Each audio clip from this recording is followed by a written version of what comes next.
Bonjour à toutes et à tous. Aujourd'hui, c'est un live hors série. Je dirais que c'est un live hors série été. Parce qu'on est tous les deux avec Omar. Et on va s'amuser, hein, on va parler de tech et on va vous parler un peu des actualités. Et on va profiter de ce petit moment d'intimité, je dirais, avec vous. Pour discuter et pour répondre à toutes vos questions. Et je pense que cette émission sera finalement très intéressante. Oui. Et vous avez les deux zigotos là. Les deux zigotos sont là. Bon. Là, je me permets, je fais ça en live direct comme ça devant vous. J'ai oublié de mettre le live sur la home du site de Frandroid. Ah bah bien sûr, vas-y. Donc je me permets de retrouvez-nous sur Frandroid. Eh ben oui, tout à fait. N'hésite pas à meubler en attendant. Bon. Ça va pas me prendre longtemps. Aujourd'hui, nous allons parler de plein de choses, notamment des iPhone 17, 2 prochains iPhone pliants. Et ça, Omar, t'as des infos. Non. Mais j'attends de toi que tu m'en inventes.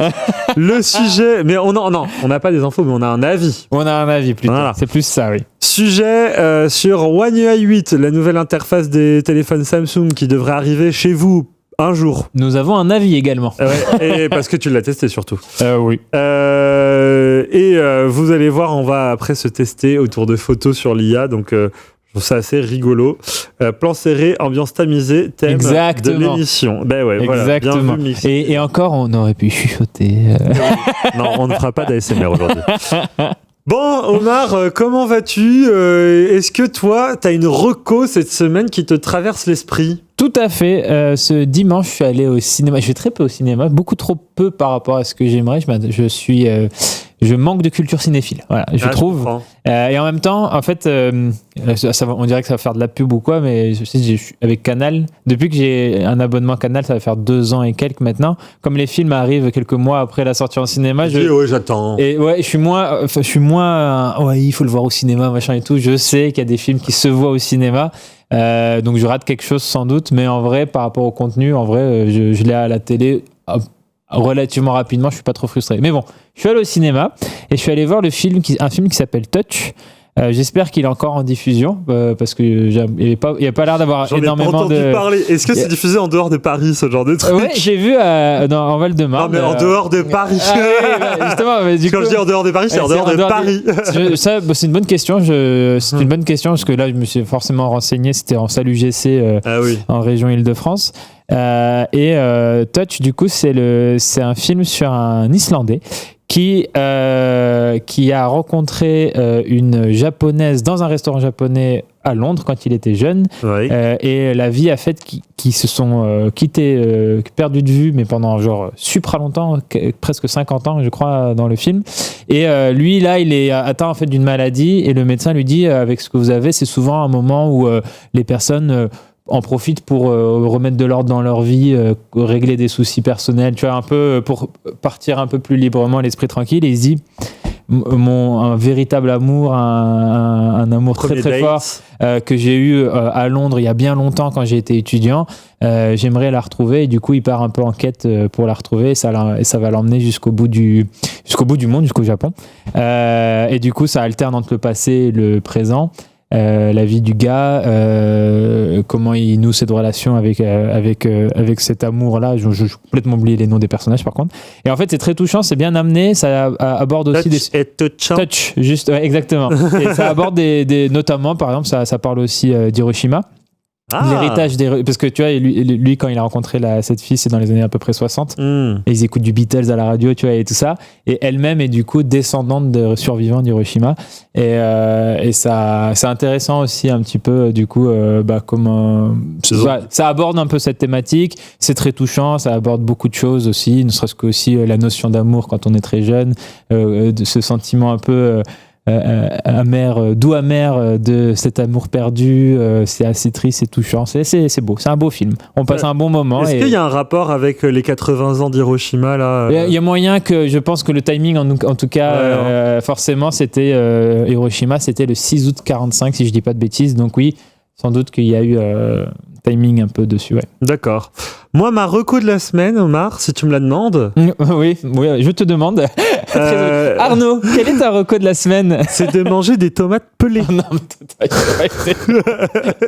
mais non, il y a beaucoup de vitamines dans la peau des tomates. Mais quel kiff. Alors, je te mens pas, j'ai été chez un pote qui a fait des petites brochettes, tu sais, tomates cerises, mozzarella et tout. Ben, il s'est fait chier pour nous, pour l'apéro, de foutre ses tomates dans l'eau brûlante pour enlever la peau. Tu sais, c'est comme ça qu'on appelle les tomates. On les fout dans de l'eau brûlante, puis 2 minutes, puis hop, on les sort, puis elles se pèlent. Il a pelé les tomates cerises. Et je peux te dire... C'est un peu relou quand même. C'est un bon pote.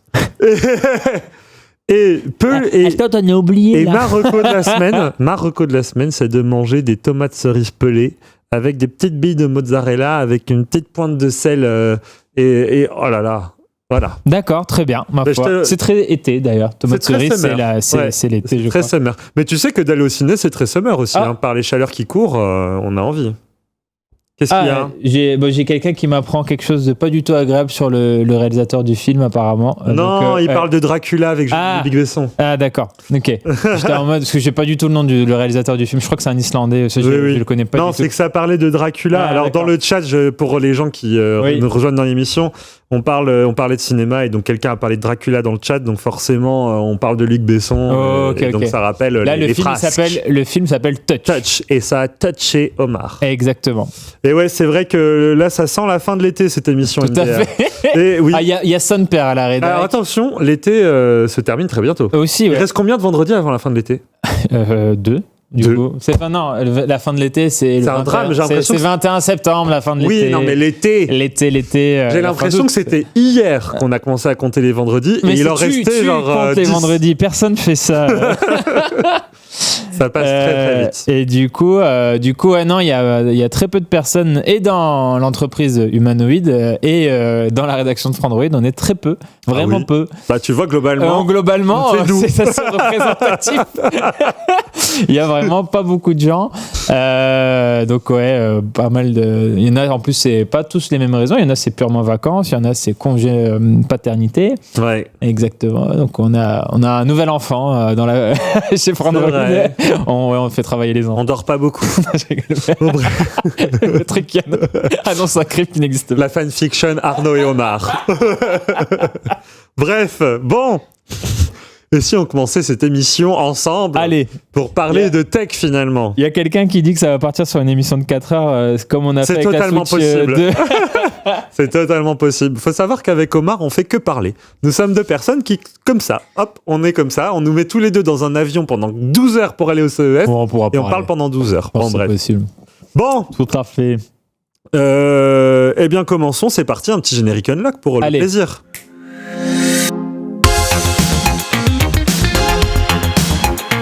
Alors, l'iPhone 17 va arriver et a priori, ça serait le 9 septembre, Omar. Le 9 septembre, on aurait ces annonces et donc toi, tu as listé la plupart des rumeurs qui nous donneraient le portrait robot de ces nouveaux smartphones de chez Apple. Tout à fait. 9 septembre, du coup, peu de temps avant mon anniversaire, sachez-le, voilà, c'est... On s'en fout. C'est l'info à retenir. Non, et en fait, ouais, les fuites, comme très souvent dans le marché des smartphones, Apple n'est pas une exception à la règle. On connaît beaucoup de choses au sujet de ces iPhones. Alors attention, beaucoup sont aussi à prendre avec des pincettes, mais il y a quand même des faisceaux d'indices qui vont un peu vers le même sens. On va voir des images d'ailleurs qui s'affichent, notamment pour parler design. Je voulais te proposer, parler d'abord un peu...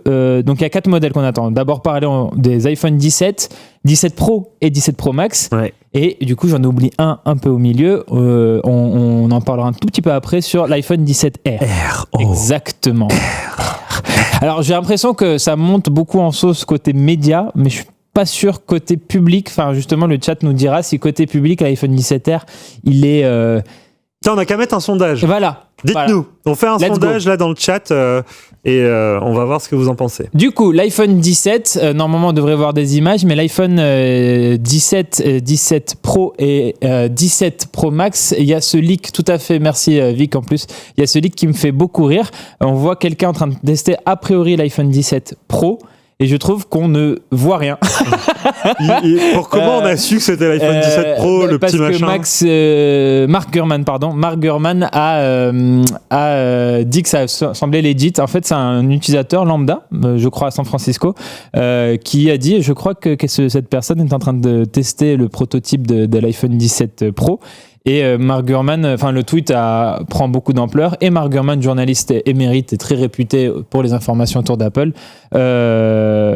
explique, ça a l'air legit, et du coup forcément ok. Donc en fait là on voit quasiment rien, mais ça me fait penser aux vieux leaks qu'on a eu très souvent, ça existe toujours aujourd'hui, mais surtout à une époque on avait plein de photos très floues, très machin, et des fois les gens étaient en mode waouh, on apprend que ça a bougé d'1 millimètre et tout. Et ça me fait juste rire un petit peu, mais ça prouve que l'iPhone 17 Pro est en plein test du côté de Cupertino. Ça c'est le 17 Pro, et j'ai l'impression que tu sais le module flash et lidar, ils sont déportés de l'autre côté du module photo. Regarde, tu vois les deux petits points là ? On le voit très bien, oui. Oui, en vrai, on le voit bien. On le voit assez bien, en effet, du côté droit sur la photo. Est-ce qu'on peut montrer peut-être une photo concept de l'iPhone 17 Pro Max ? On pourrait bien voir ce que ça représente. Ça va arriver juste après. Voilà, il y a eu. Il y a ce YouTuber américain qui a des dummies, on appelle ça, donc c'est des modèles factices, et je trouve que ça montre assez bien les designs. On s'en rend assez bien compte. Des différents designs. Ce qui est intéressant sur les pros, là à droite dans l'image, ce qui est intéressant sur le pro, c'est que ça s'inspire des pixels, tu vois, avec la barre en haut qui s'élargit, qui prend quasiment toute la largeur du smartphone.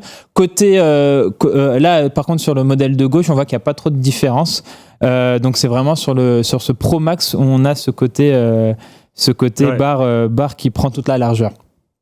Et là, on voit différents modèles. Il a de la chance, c'est pas mal. Je trouve, j'aurais bien aimé avoir tous ces modèles factices aussi pour m'amuser. Mais achetons-nous une imprimante 3D et on y va, les gars. Ah ouais, en vrai. Vas-y, on fait ça. Ouais. Mais attends, on n'a pas un patron qui s'appelle Ulrich qui a 5 imprimantes 3D chez lui. Brainstorm, on est allé faire la crémaillère d'Ulrich et je crois qu'on en a vu au moins 3. Ouais. On a vu au moins 3 imprimantes 3D. Qu'est-ce qu'on attend pour lui demander ça ? Oh là là. Et on voit pas mal de choses. On voit aussi l'iPhone classique, donc l'iPhone 17 classique, il aurait toujours ces 2 appareils photo, tout à gauche avec un module à la verticale. Le modèle Pro, donc les 3 modules un peu disposés comme une plaque vitrocéramique. C'était la vieille vanne, sur la gauche en triangle, et le modèle surtout le modèle Pro Max qui a du coup un module un peu rectangulaire en haut qui s'inspire un petit peu des pixels, je trouve. Et c'est un peu leur marque globale. On a même un autre YouTuber qui a imaginé une vidéo promotionnelle, publicité de l'iPhone. C'est très bien fait. L'iPhone 17 Pro Max. Et on se rend compte un petit peu du design que ça pourrait donner. Alors ça ressemble à un iPhone, étonnamment. Et côté caractéristiques, ça c'était juste pour la partie un peu design. Je vous laisse un peu chacun se rendre compte. Je ne vais pas plus digresser, plus blablater que ça, parce que je pense qu'il n'y a pas non plus 1000 trucs à raconter après sur le design. C'est pas très beau.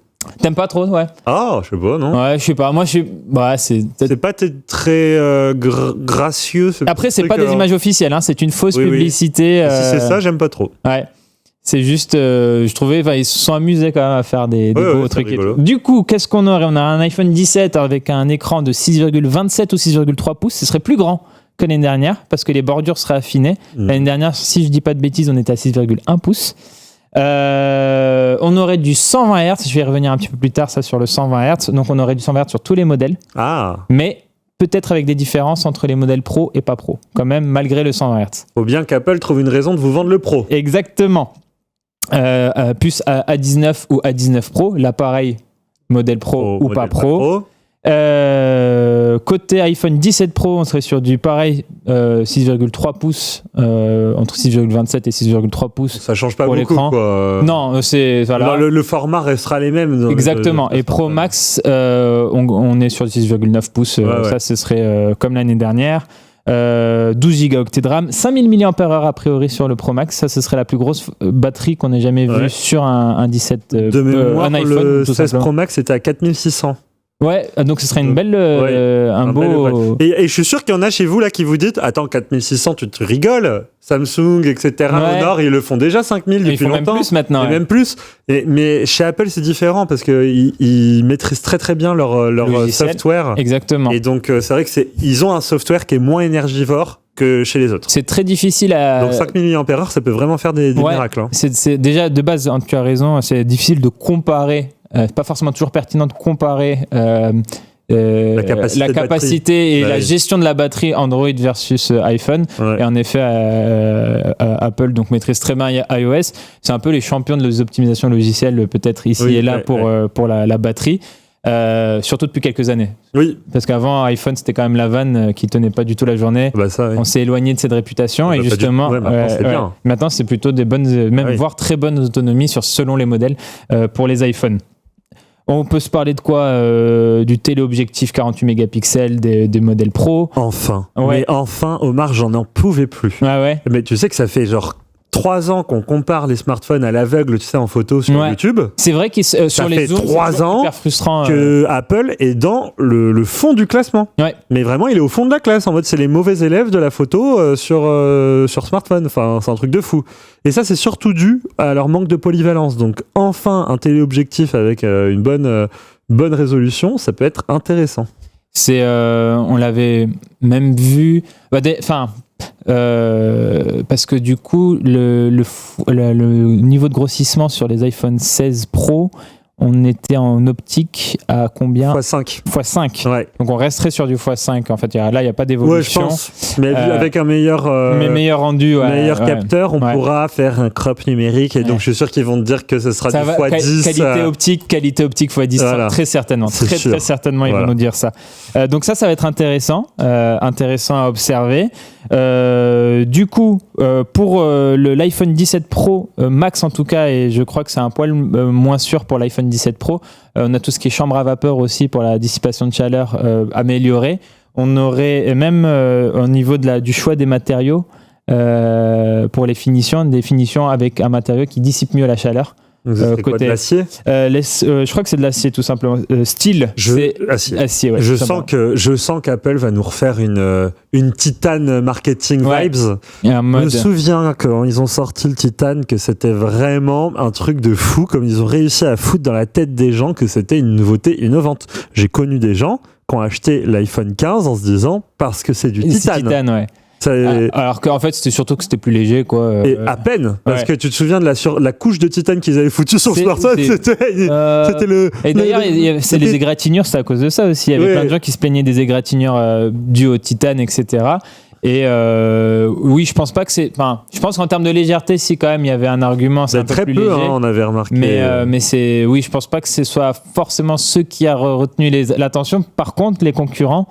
Ils sont tous mis. Ah bah oui, mais ils ont foncé. En tout cas, Samsung, ils sont allés à fond aussi sur le Titan. Apple a vraiment réussi à rentrer dans la tête des gens et à dire que marketingement, le Titan était la meilleure solution, alors que la Titan n'a pas une très bonne dissipation thermique et c'est pour ça que les iPhone 15 ils chauffaient pas mal. Et là, du coup, il y aurait le choix donc de la style toujours donc, acier. Merci. En acier inoxydable en fait, c'est tout bête. Ça, tout ça, c'est le retour de ce qu'ils ont fait depuis longtemps. Plus chambre à vapeur, du coup, tout ça permettrait d'avoir une dissipation de chaleur améliorée sur les modèles Pro. En tout cas, sur le Pro Max. Et je crois que sur le Pro, il y a encore un petit peu des zones... Enfin, c'est des rumeurs, hein, de toute façon, forcément, on est un petit peu... tout ça, c'est à prendre avec des pincettes, même si... Voilà, il y a du bruit, quoi. Il y a beaucoup de bruit. Je voulais revenir, du coup, je t'avais un peu teasé sur le côté 120 Hz. En fait, c'est que les modèles pas Pro, ce serait pas du ProMotion. C'est un peu aussi le bruit de couloir qu'on entend. Et le ProMotion, du coup, c'est notamment 120 Hz, mais aussi 120 Hz adaptatif. Donc il s'adapte automatiquement, il exploite la technologie LTPO et il s'adapte automatiquement de 1 à 120 Hz, j'imagine c'est aussi de 1 à 120 Hz sur iPhone, selon ce qui est affiché, parce que tu n'as pas besoin toujours d'avoir du 120 Hz qui dépote. Genre quand on est sur quand on regarde un film, on n'a pas besoin de 120 Hz. Exactement. Parce que c'est 24 images par seconde. Exactement. Donc on a besoin de 120 images par seconde. Et en vrai, c'est sur les jeux vidéo ou sur le défilement réseaux sociaux que ça va être intéressant, sur des mouvements de défilement que ça va être intéressant. Mais c'est vrai que quand tu regardes juste les paramètres, oui, voilà. tu as forcément besoin de ça. Lire un article. Ou même le Always On Display, quand on affiche l'heure, une image par seconde suffit. Tout à fait. Et du coup, alors là, j'ai vu en fait récemment, disons que depuis quelques mois, je voyais que c'était quand même beaucoup ProMotion sur toute la gamme qui était en rumeur. Et c'est plus récemment, juste en me rafraîchissant la mémoire pour cette émission, que j'ai vu peut-être qu'en fait les modèles Pro seraient les seuls à avoir encore ce taux de rafraîchissement invariable et pas le modèle pas les modèles pas pro. Attends, donc pour avoir, parce que tu sais, il faut toujours différencier le modèle pro. Ça m'étonnerait pas en tout cas. Si c'est vrai, ça m'étonnerait pas, mais c'est juste, du coup, c'est une question en suspens comme ça. Donc je récapitule. Apple, il y a quelques années, ils ont créé le ProMotion, qui est en fait un nom marketing pour donner un nom à ce qu'on appelle un écran 120 Hz adaptatif. Ouais. Mais là, ils viendraient avec alors le ProMotion sur les iPhone 17 Pro, mais sur les iPhone 17 classiques, ils mettraient un autre type de ProMotion, je sais pas, à voir. Qui serait un ProMotion sans l'adaptatif, donc ils appelleraient ça peut-être juste 120 Hz. Ou pas Pro, parce que c'est pas des modèles Pro. Ah oui, juste Motion. Je sais pas. C'est le Screen Motion. À voir. Retina Motion. C'est vraiment à prendre avec des pincettes, parce que j'ai pas vu non plus 1000 sources indiquer ça. Ouais. Disons en tout cas en vrai, c'est grave possible ce que tu racontes. Ouais. Ce qui semble en tout cas vraiment de plus en plus sûr, c'est que c'est du 120 Hz pour toute la gamme, et juste ce côté taux de rafraîchissement variable, est-ce que ça va être pour tout le monde? Il y a vraiment moyen qui nous disent, écoute, en fait je pense que ça va être surtout sur le Always On Display que les gens vont ressentir. Ouais. Quand t'as pas un iPhone Pro, t'as pas de Always On Display. Parce que t'as pas l'écran adaptatif. Par contre, t'as une fluidité de ouf quand t'es sur les réseaux sociaux et tout. Ça va être ça, hein. Et je me demande aussi si tout le monde va s'en rendre compte, parce qu'on parlait d'iOS aussi pour le côté batterie, mais aussi côté animation et fluidité. iOS c'est quand même assez bien. Ouais, c'est vrai, il y a iOS 26 aussi. Ce sera intéressant de voir si ça consomme ou pas beaucoup d'énergie par rapport à d'anciennes versions, avec tout le gros changement qu'ils ont voulu faire. En tout cas, il y a plusieurs questions comme ça en suspens. Pareil sur le MagSafe. Il y aurait une amélioration du MagSafe théorique. C'est vraiment aussi pareil, c'est juste un brevet qui aurait été aperçu et tout. Et pareil, donc là, il y a tout plein de gens qui sont un peu extasiés pour dire que MagSafe, la capacité de recharge, la puissance de recharge de MagSafe va exploser. Pareil, ça, j'ai un peu plus de mal à y croire. Déjà, c'était un brevet. Donc ça veut juste dire ils y ont pensé. Ils y ont pensé et tout, mais ça veut pas forcément dire que dès les iPhone 17 on va le voir, etc. Mais voilà, en tout cas, ce qu'on peut dire, je pense, c'est qu'Apple réfléchit à un MagSafe qui recharge beaucoup plus rapidement. Ça, les bruits de couloir mentionnaient du 50 watts par exemple, ce qui serait énorme parce que la charge filaire ne fait pas ça chez Apple. Donc le MagSafe, je pense que c'est vraiment... J'y crois pas trop en vrai. Sauf s'ils se disent, vas-y maintenant, pour recharger en filaire, vous passez du 80 watts, 50 watts en sans fil. J'y crois pas trop. Non, j'y crois vraiment pas, c'est pas le style. Peut-être qu'ils amélioreraient la puissance de charge, mais ils iraient doucement, tu vois. S'ils annoncent ça direct, enfin, je sais pas, ça me paraîtrait trop bizarre qu'ils annoncent ou on en aura beaucoup entendu parler. Tu vois, ça aurait fuité ça. Sauf s'ils passent au silicium carbone, parce que c'est vrai que ça aussi, on aura entendu parler beaucoup. Enfin, j'y crois pas sur cette génération. Les batteries. Après, peut-être que je vais complètement me gourer et je suis complètement à côté de la plaque, mais j'y crois pas trop sur cette génération. Que les batteries silicium carbone, quand même, c'est souvent fait par les Chinois qui ont l'habitude de faire de la charge rapide avec. Oui, tout à fait. Je sais pas chez qui Apple se fournit en batterie. Voilà. Et je te propose juste... D'ailleurs, petite question. J'avais une question à te poser. Est-ce que tu sais ce que j'entends si je te dis le mot Proxima? Proxima. Ouais. Non. Proxima, c'est un nom de code. Là, pour le coup, j'y crois plus. C'est un nom de code qui attire tous les mystères chez Apple. Ce serait la nouvelle puce maison d'Apple pour tous les iPhone 17 pour gérer le Bluetooth et le Wi-Fi. Ils ont déjà une nouvelle puce qui gère la 5G, l'Apple C1, et là on aurait d'ailleurs Apple C2. Mais là, Apple C, c'est pour être plus indépendant de Qualcomm. Ça avait été tout un feuilleton. Tu vas y arriver, Omar. Mais il y a aussi Broadcom, qu'on connaît moins d'ailleurs dans le grand public, mais c'est un américain aussi qui fournit aussi des puces, des semi-conducteurs à Apple, plutôt côté Wi-Fi et Bluetooth. Okay. Et là, pareil, Apple, ils ont envie de plus dépendre de ces gens-là. Et ils auraient une puce qu'ils ont sous le nom de code Proxima. Ce sera certainement pas le nom officiel. Peut-être qu'ils vont garder l'appellation C, d'ailleurs, pour garder un peu tout cet écosystème de puces Apple, tu vois, je sais pas. Mais voilà, en tout cas, c'est l'indépendance chez Apple, là, niveau puce en tout cas. Et ça, pour le coup, c'est hyper intéressant et les performances, évidemment, c'est bon. Ça, je pense pas que ça va sauter aux yeux forcément à l'utilisation, mais par contre sur la gestion de la batterie aussi. Si c'est internalisé, peut-être qu'il y a un meilleur contrôle, une meilleure gestion et du coup une meilleure optimisation batterie sur ça. Et il y a moyen que l'iPhone 17 Pro Max là, avec sa batterie de 5000 mAh, l'Apple C2 pour les données cellulaires maîtrisées en termes de batterie. On sait d'ailleurs que c'est très bon. On l'avait vu sur l'iPhone 16e, c'était meilleur. Ouais. La puce A19 Pro que eux ils maîtrisent. Ouais. La puce Proxima. Ouais. Bon, ça sera sûrement maintenant. Mais là, il y a moyen qu'ils fassent des choses bien. Et d'ailleurs, Proxima. Du coup, ça serait une puce Wi-Fi Bluetooth. J'imagine qu'ils vont l'intégrer dans d'autres produits plutôt domotiques. Du coup, Wi-Fi, une puce Wi-Fi. Ah, je sais pas. Parce que moi, j'avais vu la rumeur, c'était, je crois, en 2024, d'une sonnette connectée de chez Apple qui fonctionnerait avec Face ID. Ah ouais, d'accord. Alors moi, tu sais, j'adore ce genre de rumeurs un peu farfelues. Mais je me suis toujours dit que ce serait une super idée de foutre Face ID dans des produits qui te permettent d'entrer chez toi. Et je me dis, tu sais, le truc le game des sonnettes connectées, des caméras et toute surveillance, c'est que eux ils essayent toujours, tu sais, ils mettent un hub, je sais pas si tu en as déjà installé une caméra de surveillance, mais en gros tu as ta caméra de surveillance, elle se connecte pas directement à ta box, c'est rare. Souvent il y a un petit hub que tu dois brancher et en fait du coup ça sécurise la connexion sans fil.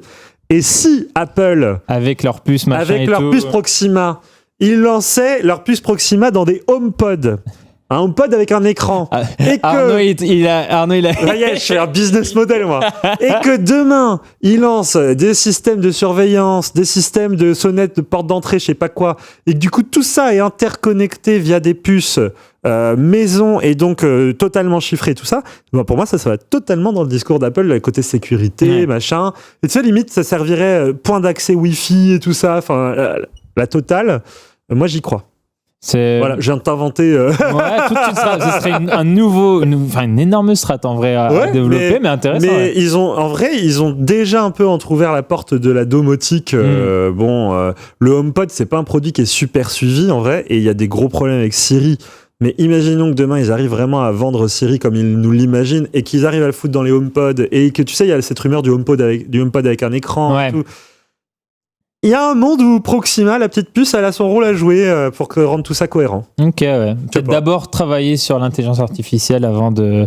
D'ailleurs, c'est aussi une question. Est-ce qu'ils vont, pendant la keynote, aborder le sujet de l'IA ? Moi, je pense pas. Je pense pas à fond, parce qu'ils se sont dit, à mon avis, ils se sont dit justement, c'est bon, on a traité d'iOS 26, on a dit que l'IA, on travaille encore un peu dessus. Ça m'étonnerait qu'ils mettent le focus là pour la présentation produit, mais... en tout cas, sur les iPhone 16 l'an dernier, ils avaient fait que ça, hein. Pendant la keynote des produits, oui, tu te souviens pas, ils avaient montré le bouton et tout, ça, machin. Mais justement, parce qu'à ce moment-là, ils avaient vendu du rêve. Oui, voilà. Justement. Ouais. Alors qu'un an après, on se rend compte, machin et tout. Rien. Voilà, c'est ça. Et que la dernière WWDC, ils ont dit, bon, on travaille encore dessus, laissez-nous avancer encore un peu dessus. Je suis moins sûr du fait qu'ils vont mettre ça en avant à ce point-là. Mais bon, à voir. Et du coup, pour l'iPhone 17R, donc on aurait un smartphone avec une épaisseur de seulement 6,25 mm, donc ou 5,5 d'ailleurs, mais voilà, c'est de 5,5 à 6,25 mm selon les rumeurs. J'avais noté max et j'ai oublié de le dire. Là, c'est pour le comparer à l'iPhone 16 Pro Max. On a un autre visuel aussi qui le compare à l'iPod super fin, l'iPad Pro de 13 pouces super fin. Donc on voit que c'est pas très loin. Mais pareil, c'est impressionnant, c'est waouh, mais ça pose beaucoup de questions. Déjà, on a vu le S25 Edge, nous on n'a pas été particulièrement enthousiaste au niveau batterie. Il y avait niveau chauffe non plus. Il y avait des compromis qui ont été faits. Ici, il y aurait notamment aussi un compromis avec une batterie de seulement 2800 mAh selon les rumeurs. Mais en silicium carbone, je crois. Juste, c'est pas sûr. Franchement, je suis pas sûr vraiment. Il y a moyen qu'ils disent que c'est une batterie. Parce que 2800 mAh, ça reste, que ce soit silicium carbone ou pas, c'est une capacité faible. Et voilà. Même si c'est une optimisation, on parle d'optimisation logicielle avec Apple et tout, 2800, ça reste peu. Faible, ça reste vraiment peu. Après, il y a aussi une concession, j'ai l'impression, il n'y a qu'un seul module photo. Exactement. Ça, j'allais y venir aussi. Ouais, le module photo. Alors, ça, c'est sûr, ils vont nous le vendre le 2 en 1. Ce serait quand même du 48 mégapixels. Ah bah heureusement. Ouais, c'est ça. On crée plus que... qui te mettent à 12, tu sais. Mais justement 48 sans doute pour dire un zoom optique x2, faux zoom optique, hein, évidemment. Mais une qualité optique x2 sans doute ou x3, je sais pas qu'est-ce qu'ils nous diront. Mais j'imagine qu'ils vont nous le vendre le modèle caméra 2 en 1 comme ils l'ont déjà fait. Et en effet, un seul, c'est un peu frustrant, surtout qu'il pourrait coûter plus cher que l'iPhone Plus. Qu'il remplace. Ah oui. L'iPhone Plus va disparaître, ça c'est 99% sûr. Ils vont garder 4 modèles, ils vont pas en mettre 5. Parce que ça aussi c'était une question, est-ce qu'ils vont en mettre 5 ou 4 ? Non, ils remplacent le modèle Plus. Il aurait d'ailleurs une diagonale de 6,65 pouces. Donc un plutôt grand smartphone. Et l'argument principal, c'est la finesse. Mais est-ce que c'est vraiment ce que les gens veulent ? On a vu qu'avec Samsung, je sais pas si tu as lancé le sondage ou pas. Non, je sais pas. Est-ce que Vic en régie, tu peux lancer le sondage sur l'iPhone 17R si la finesse intéresse les gens ? On a vu en tout cas avec le S25 Edge que c'était plutôt un échec d'envie client, quoi. Ouais, on n'a pas remarqué un intérêt. Wow. Pour le Z Fold 7 par exemple, il y a déjà un engouement plus intéressant parce que sur un smartphone pliable, cet argument de finesse a plus de sens. Mais là, tu vois. Après, Apple a la chance d'être Apple. Oui. Donc, est-ce qu'ils vont réussir à créer cet engouement ? Il y a moyen. Ils vont faire. C'est ce qui est sûr, c'est qu'ils vont avoir un storytelling qui sera passionnant, etc. Mais ça, ils sont très forts pour ça. Il y a pas de souci. Il y a moyen que le succès, au début, en tout cas, vienne de ça. Et évidemment qu'il y a des gens qui ça va intéresser, même sur les 25 Edge, c'est sûr, il y a des gens qui sont intéressés par cet argument d'élégance, de machin et tout. Mais ça pose question sur des côtés purement performance, un seul module photo, une batterie plus faible, sans doute des problèmes de dissipation de chaleur. C'est le doute qu'on a. On ne sait pas exactement quelle puce il aura. C'est sans doute A19, mais peut-être même A19 Pro bridé. C'est possible aussi. Ça, c'est encore des zones de flou.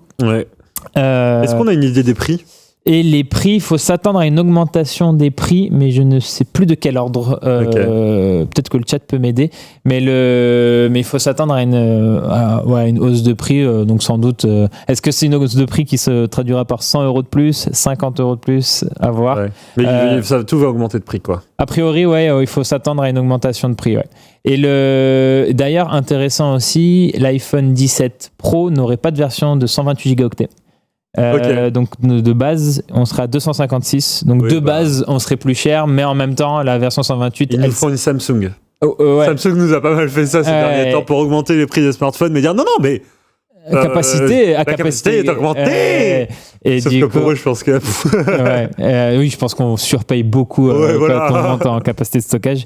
Et du coup, qu'est-ce que j'allais dire, l'iPhone 17 Pro aurait une version de base à 256. C'est plus pertinent en vrai parce que 128, on le recommande vraiment presque plus, même tellement ça va vite en fait. Ne serait-ce que le logiciel en lui-même prend beaucoup de place. Alors je sais pas si c'est le cas chez Apple ou pas, mais globalement, t'as déjà une bonne partie qui est prise par l'interface, le logiciel, et ensuite les applications, plus surtout les photos. Et c'est les gens qui ont des smartphones comme ça, je pense qu'ils prennent pas mal de photos, ils en profitent, c'est leur appareil photo principal, etc. Ça va très vite, 128. Ça va très vite. Bah écoute, merci Omar pour ces infos. Donc il y a quand même des zones de flou. Les prix, on n'est vraiment pas encore fixés ou quoi. Contrairement à d'autres modèles, je pense au Pixel 10 où il y a déjà beaucoup de choses qui ont fuité. Beaucoup plus de choses qui ont fuité. Les iPhone 17 ont encore quelques zones d'ombre, mais on va en avoir. Mais globalement, on a une bonne idée, et les designs qu'on a vus, ça pour le coup, c'est quasi sûr. Bon, écoute, on va suivre ça de près. Je vous propose qu'on passe à la petite séquence suivante. On met un petit générique d'Expresso. Allez.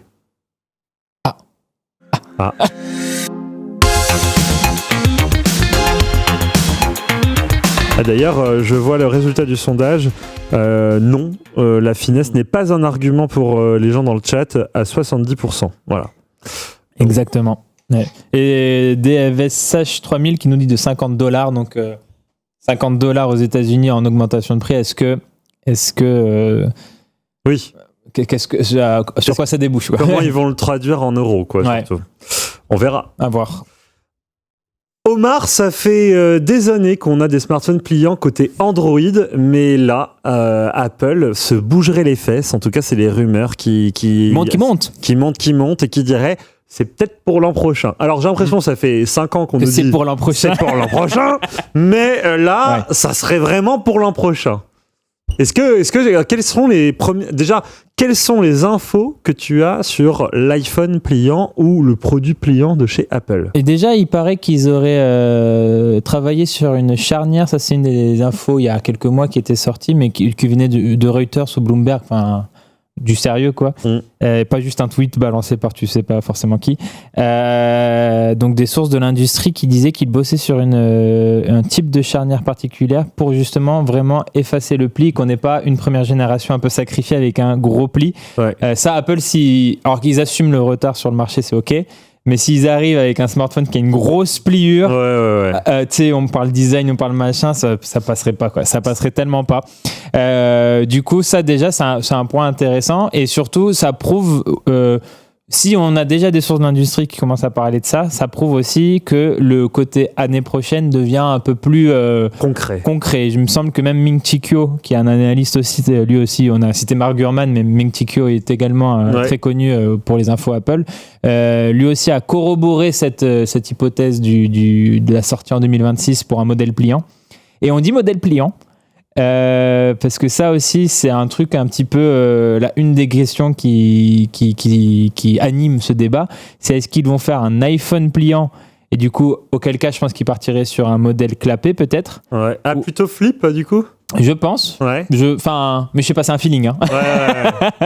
Et ou est-ce qu'ils partiraient sur un iPad pliant qui devient, marketé à iPad, quoi. Donc, tu as une tablette qui peut se plier pour être transportée ensuite et peut-être même passer des appels, etc., avec une connexion 4G, je ne sais quoi.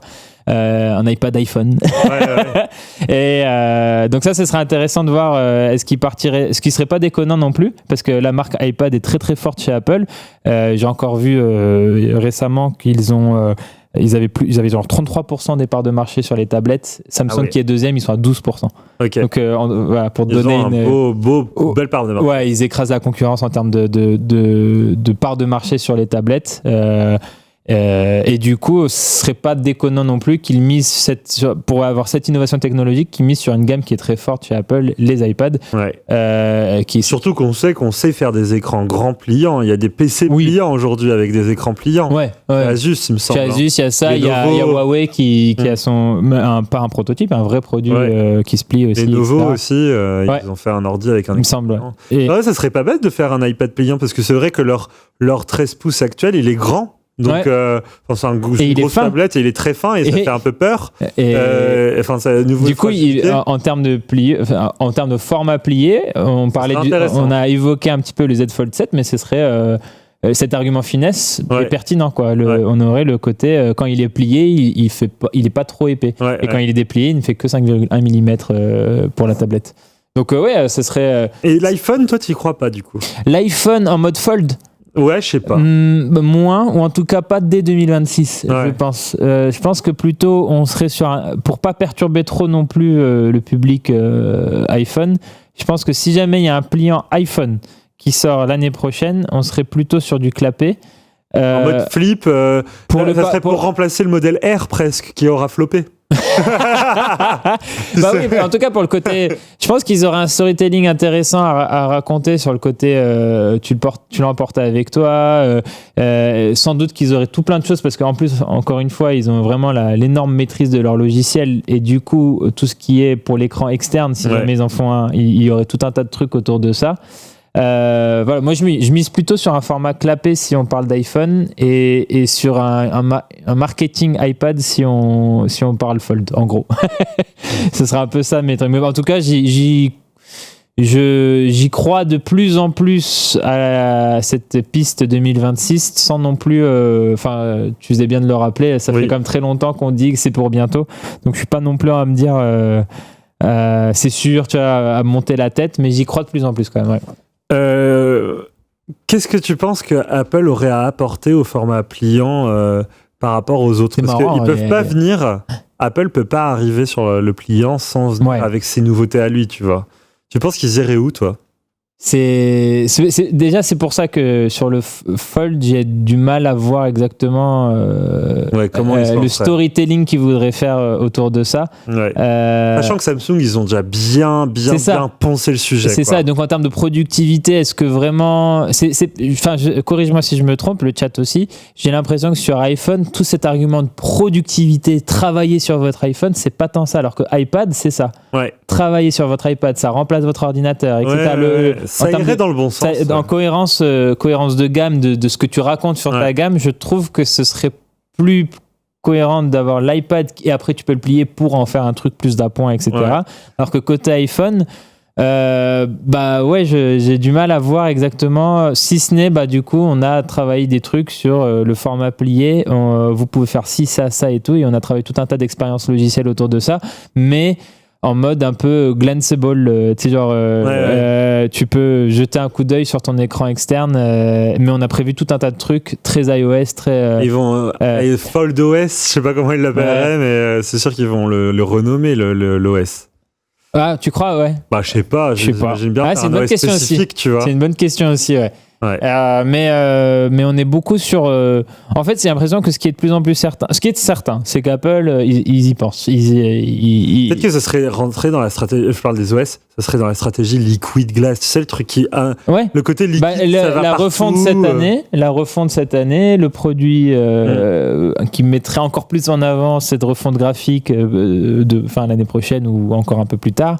C'est cohérent. Il y a une logique d'agenda qui me choque pas en tout cas. Ouais. Mais j'aurais du mal à. J'aimerais poser la question aussi. Est-ce que tu penses qu'Apple aurait un truc à apporter supplémentaire avec un format pliant ? Moi, je pense que tu as raison pour le côté pliant clapet, mais je pense qu'ils feront pas comme Samsung. Ils feront plutôt comme Huawei. Tu vois ce que je veux dire ? Huawei, ils ont un format pliant flip, mais qui n'est pas mais une fois déplié, il ne ressemble pas au format d'un smartphone, il ressemble à un 16/9 pur et dur. Tu vois le modèle dont je parle ou pas ? Je sais bien comment il s'appelle. Et il ressemble pas, c'est un pliant qui est très large en fait, presque carré, et quand tu l'ouvres, et plus que carré, il est quand tu l'ouvres, il est dans l'autre sens. Il faudrait que je regarde alors. Mais si, attends, je vais le trouver. Aidons-nous dans le chat là. Est-ce que vous le Mate ? Non, c'est pas le Mate X. C'est pas le Mate X. C'est t'as internet là. Cherche Huawei pliant flip. Tu sais, c'est un format un peu chelou là. Je l'ai vu en Chine. Ah oui. Ah, je suis tombé amoureux quand j'ai vu. Ah ouais. Ah oui. Mais du coup, ok. Il a été annoncé peut-être l'an dernier, fin d'année dernière. Vraiment. Pura X. Un Pura X, fais voir. Pura X, je regarde ça. Non, ça c'est pas nous, mais. Oui. C'est ça, c'est Pura X. C'est le Pura X. Pura X. Alors, est-ce qu'on peut le mettre en régie ? Est-ce qu'on peut montrer le Pura X ? Est-ce qu'on peut montrer en régie le Pura X sur internet, une vidéo ? Ah oui, du coup. J'adore ce format-là. Ouais, mais tu vois, c'est plutôt flip. C'est plutôt flip, mais t'as un côté flip-fold. Oui. Parce qu'en fait, t'as ce côté, genre, quand tu l'ouvres, c'est un très grand écran, et quand tu le fermes... Un flip. Voilà, et quand tu le fermes, c'est un écran classique, un peu serré, mais qui est sympa. Là, alors, je pense qu'il y a une source qui va arriver. Je sais pas si en région, on va réussir à mettre le Pura, mais on va attendre. Ça, c'est les émissions, on est deux sur le plateau. Voilà. Ah, on voit pas du tout le bon truc. Ah, voilà. Yes. Regardez. Très bien. Hop. On peut le mettre en grand, le Pura X. Voilà, regardez ce format de smartphone. Est-ce qu'on peut mettre l'image en très grand ? Et pourquoi tu l'adores, lui, exactement ? Ouais. Alors, vas-y, zoom sur le truc, là, qu'on le voit bien. Voilà. Donc voilà, ça, c'est le Pura X. Chez Huawei, ils ont le Pura X, qui est ce format-là. Et ce qui est intéressant, du coup, c'est qu'il se plie vraiment, là, le poinçon en haut, il va aller en bas. Ouais. C'est pas une pliure à la fold, là, c'est vraiment, ça se plie dans le sens de la verticalité. Voilà. En fait, tu l'utilises en flip, tu vois ? Ouais. Mais quand tu le déplies... En fait, il se plie comme un fold, il se déplie comme un flip. Et tu vois ce que je veux dire, c'est que l'écran, t'as un mix des deux, à l'intérieur, il est 16/9 parfaitement. Ouais. Donc, quand tu regardes un contenu, un film ou toi, c'est du plein écran. Parce que ça, c'est un peu le souci des folds. T'as pas les grosses bordures avec le 21/9. 21/9, c'est le flip, mais le Fold 7, il a quand même un format un peu chelou à l'intérieur, c'est du carré, donc t'as des bordures aussi en haut en bas. Là, t'as un format qui exploite pleinement en 16/9 pour quand tu l'ouvres, mais aussi un format, quand tu le fermes, qui est compact, quoi. C'est un écran carré. Alors peut-être qu'Apple il pourrait faire un écran total sur l'écran, et je trouverais ça vachement intéressant, un petit produit comme ça, tu vois. Mais tu vois là, clairement on serait donc ça pour 2026. Tu vois, je peux y croire en tout cas. Bah ouais. Ça pour 2026, je peux y croire. Un iPhone, un petit iPad. Non, je pense que ça, s'ils sortent ça, c'est plutôt marketé iPhone, je pense. Ouais, au niveau du gabarit, on est un iPad. Entre les deux. iPad, c'est mal trouvé. FADE. C'est iPad. Oui, parce que FAD, en français, en tout cas, ça marcherait pas trop bien. Mais ouais. Non, c'est vrai qu'il y a ce format qui pourrait être intéressant, mais il faudra. Je sais pas, moi j'adore ce format-là. Faudrait que les développeurs suivent, mais ça c'est la force d'Apple aussi. Ouais. C'est qu'ils arrivent aussi à embarquer quand même les développeurs iOS avec eux. Ils ont les applications aussi principales d'iOS et Apple, machin et tout. Ils pourront mettre ça en place sans problème. Ouais. Et ouais, non, c'est vrai que. Mais bon. Tu vois, dans le chat, les gens disent c'est sympa comme format, ils connaissaient pas. Eh ben oui, c'est sympa. Et franchement, ça, je regrette tellement que Huawei. Et ils puissent pas avoir les services Google parce que on aurait pu avoir ce format chez nous, on aurait pu vous en parler, on aurait pu le tester. Moi, ça les empêche pas de sortir le Mate X qui est un fold. Oui, mais qui n'a pas l'interface. Oui, mais ce que je veux dire, c'est qu'ils auraient pu sortir celui-là aussi en France juste sans les services Google. Oui, voilà. Contre, mais moi, je regrette. C'est vrai que ce genre de format, c'est innovant et bon, on l'a pas. Ouais. Mais bon. Mais j'imagine bien Apple faire ça, quoi. C'est en tout cas. Je pense que c'est une théorie très très très plausible si on part sur un iPhone pliant. Ouais. C'est même peut-être la plus plausible parce qu'il faut qu'il soit différent. Bah oui. Il faut qu'ils arrivent avec une différence. Donc et en plus, on l'a vu d'ailleurs dans le chat, tu disais il y en a qui connaissaient pas. Je suis du coup, en plus on a un public plutôt technophile, au moins amateur de tech. Ah oui. Je pense que le grand public Apple pour le coup n'a jamais vu non plus le Pura X. Le Pura X. Ils ne l'ont jamais vu, voilà. Donc ce sera considéré comme la nouveauté. Apple... Et nous on serait là. Huawei l'avait fait. Alors il faut savoir que Huawei l'avait fait avant. Et tout le monde s'en foutra. Oui. Et on dira non, c'est Apple. C'est à la manière de tellement d'autres choses comme les widgets. Voilà, pour tout. Mais oui.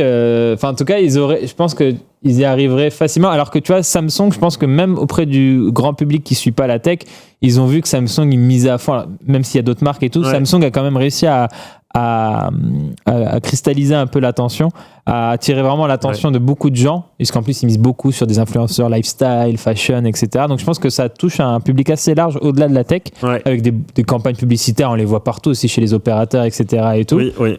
Quand Pura X, le public, j'ai envie de dire grand public français, américain, whatever, est beaucoup moins au courant de tout ça. Donc si Apple sort un format comme ça, c'est sûr et certain que beaucoup vont le voir comme Apple a innové.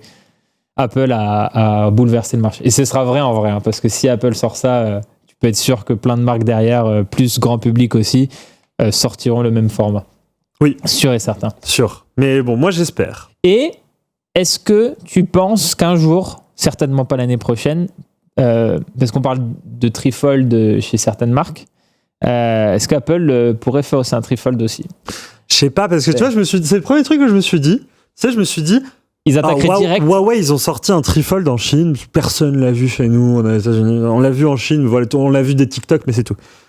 Si Apple, il commence le pliant par un trifold, là, en sortant mondialement, ça détruit le marché. On attend d'ailleurs côté Samsung une sortie, en tout cas une présentation d'un modèle trifold très bientôt. Qui savent faire. On a vu, pour le coup, on a déjà vu des modèles trifold chez Apple, mais chez Samsung, mais chez Samsung Display. Ouais, c'est des démos d'écran. C'est des démos juste pour montrer qu'ils savent le faire. Mais du coup, le trifold, Samsung, et un gars de Samsung qui m'a dit que ça arriverait très bientôt. Et au même moment, à un média coréen, il y a un des grands patrons de Samsung qui a dit que ça arrive avant la fin de l'année. Donc à surveiller. Et c'est pour ça que j'allais dire, finalement, j'y crois pas trop. Parce que tu vois, et Apple, ils ont des espions partout, enfin, comme tous, tu vois, ils s'écoutent les marques entre elles. Et je pense qu'ils se disent, OK, Samsung va y aller, ils vont partir sur les grands pliants et qui se déplient de fou et tout, comme ça. Et nous, on va faire différent. Et du coup, j'y crois plus. Et surtout, je vois pas Apple essuyer les plâtres sur ça. Voilà, c'est ça, c'est des nouveaux produits, quoi. Ils ont déjà essuyé les plâtres sur l'Apple Vision Pro. Ouais. C'était déjà bien assez. Tu vois, et sur 2-3 autres comme ça. Ils ont pas envie d'essuyer des plâtres sur les iPhones. Ouais, sur des modèles sur des typologies de produits, ils sont quand même plus reconnus. Autant l'Apple Vision Pro. Ouais. Échec commercial et tout. Tant pis, c'est pas grave, je pense, en termes d'image. Ouais. Apple reste Apple, tu vois. Ils ont un échec retentissant sur un modèle typologie smartphone ou tablette où ils sont pourtant si réputés. Ça fait beaucoup plus mal, je pense. Alors, dans le chat, M1Nigo et Coin aussi qui nous demandent, vous avez vu des trifolds, vous voyez quoi comme usage ? Plus d'applications. Alors moi je vais te dire, j'ai utilisé 2 fois le trifold de Huawei, une fois en Chine dans une boutique. Toi tu l'as vu, moi je l'ai pas vu. Dans une boutique j'ai pu l'utiliser, c'était trop ouf comme expérience, mais j'ai pas vraiment pu creuser. Et la deuxième fois c'est Léo Techmaker si vous le connaissez. Et il l'utilise, lui, il l'a acheté, en fait. Il l'utilise. Et il l'utilise, premier degré et tout. Et du coup, j'avais passé un peu de temps avec lui et j'avais pu l'essayer avec ses usages à lui. Et j'avais été choqué, franchement, Pour le coup, là, quand tu le déplies une fois, c'est comme un fold, ça fait un écran carré. Quand tu le déplies une deuxième fois, là, t'as le trifold qui est complètement déplié et t'as un vrai 16/9. Ouais. Et là, je peux te dire que t'as un écran, mais qui est de la taille d'une vraie tablette. En fait, en gros, c'est pour du consommation de contenu film, etc. C'est exceptionnel. Netflix, YouTube, etc. Tu te mets sur le grand écran. Ah oui. Avoir peut-être le côté productivité des folds d'aujourd'hui. Tu l'ouvres à moitié. Enfin, en vrai, personne fait de la productivité. Non, c'est ça, mais c'est dire l'argument des marques. Oui. C'est ça. Mais en fait, disons que sur le trifold, finalement, c'est l'étape intermédiaire qui sert la moins. Ah ouais. C'est ça. Et oui. Parce que t'as le smartphone. T'as le truc au milieu. Le truc au milieu qui est carré et que c'est un peu chiant, t'as des bords noirs partout. Mais allez, pour Maps. Voilà. Et pour lire un article. Après, t'as le grand qui est un vrai 16/9. Et le grand où là, t'as plus les défauts du fold quand il est déplié. Voilà. Parce que t'as pas les bordures et au moins t'as un vrai 16/9 à l'horizontale. Et c'est pour du confort, c'est quand t'es posé, machin et tout, tu te le déplies. T'as un vrai 16/9 à l'horizontale comme un moniteur PC. Mais par contre, si tu le mets à la verticale, et c'était là que c'était fou, t'avais juste l'impression d'avoir un smartphone géant dans la main. Oui, parce que du coup, on ouvrait TikTok. Allô. Non mais oui, on ouvrait TikTok et tout, on regardait TikTok et ça marchait parfaitement, c'était le bon format, tu vois, la verticale. Donc franchement, moi j'ai adoré cette expérience. Hâte de voir des gens dans le train mater leur Insta ou TikTok et leur truc comme ça, avec le téléphone super grand. Oh, ils regardent mon écran. Oui, bah. Et c'est le produit le plus fin au monde actuellement, le Trifold de Huawei. Oui. Donc c'est pour dire que. En même temps, oui, parce que heureusement encore, parce que ça veut dire que replier, que t'as quand même. Si tu le plies 2 fois, ça fait. Donc ça moi, fait j'adore réutiliser ce smartphone, mais bon, il coûte 3000 balles, quoi. Voilà. Bref, voilà ce qu'on en pensait globalement sur l'iPhone ou l'iPad. En tout cas, j'y crois de plus en plus. Vraiment, je dirais juste pas encore d'emballement. Ouais. Avoir des visuels, des images, un Onlix qui nous lâcherait un rendu et tout. Déjà, si Onlix lâche un rendu 3D truc, là, c'est déjà que ça sent. On y croit un peu plus. C'est que ça s'approcherait grandement. Ouais. Mais écoutez, on vous tient au courant. Bon, est-ce qu'on passerait pas au sujet suivant ? Allez, on met un petit générique de Texpresso.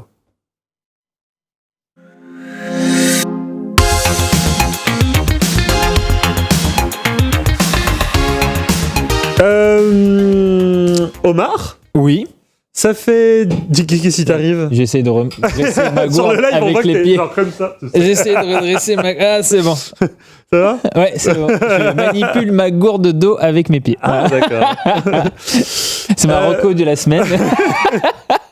Pardon. Tu utilises depuis des semaines One UI 8 sur les folds, les flips, et ça arriverait sur les smartphones de Samsung chez vous. Vous allez peut-être avoir une mise à jour avant la fin de l'année pour Dès One septembre, UI 8, normalement. Dès septembre. Ouais.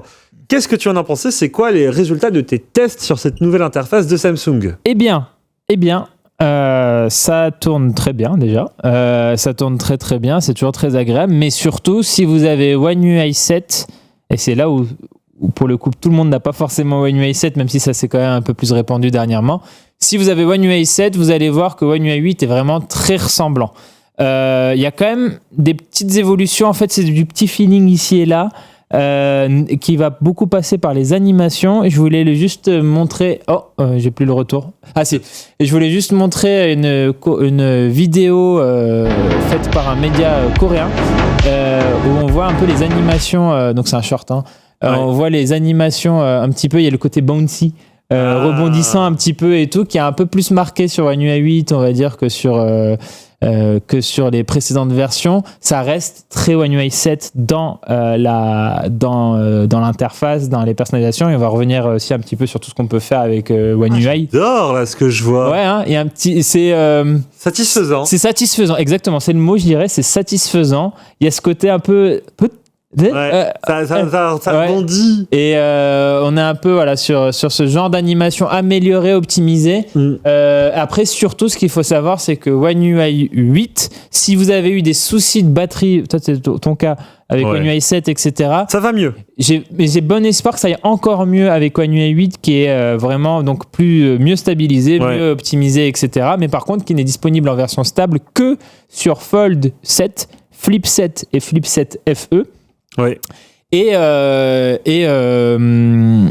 qui va arriver du coup en septembre.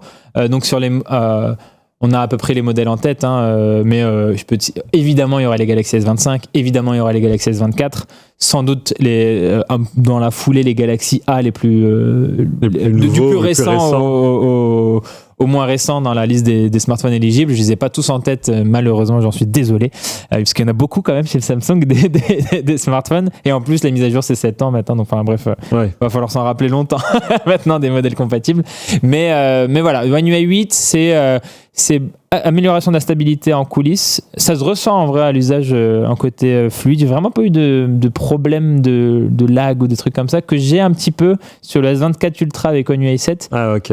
Moi j'ai pas tant eu de problème de batterie que ça, mais j'ai quand même des fois un bug chelou. Des ralentissements. Ouais, même des fois j'ai des problèmes d'affichage des fois un peu qui surviennent, tu sais pas exactement. Ça reste léger. Ça reste léger en vrai, et c'est juste sur One UI 8 j'ai quand même l'impression que tout ça, la bâtisse a été un peu mieux faite, parce que je rappelle juste, mini point histoire, très rapide, One UI 7, énorme retard, basé sur Android 15, mais énorme retard au déploiement, beaucoup de problèmes, ça arrive seulement en avril 2025 du coup en version stable, ce qui était beaucoup plus tard que ce qu'ils avaient eu l'habitude de faire depuis qu'ils sont passés à One UI, et sauf que One UI 8 à l'inverse hyper rapide, est disponible donc dès juillet. Donc on a eu la mise à jour sur les modèles qui n'étaient pas sortis de base sur One UI 7, on a eu la mise à jour en avril, et là on a une mise à jour donc vers Android 16 avec One UI 8 qui va commencer à arriver en version stable dès septembre.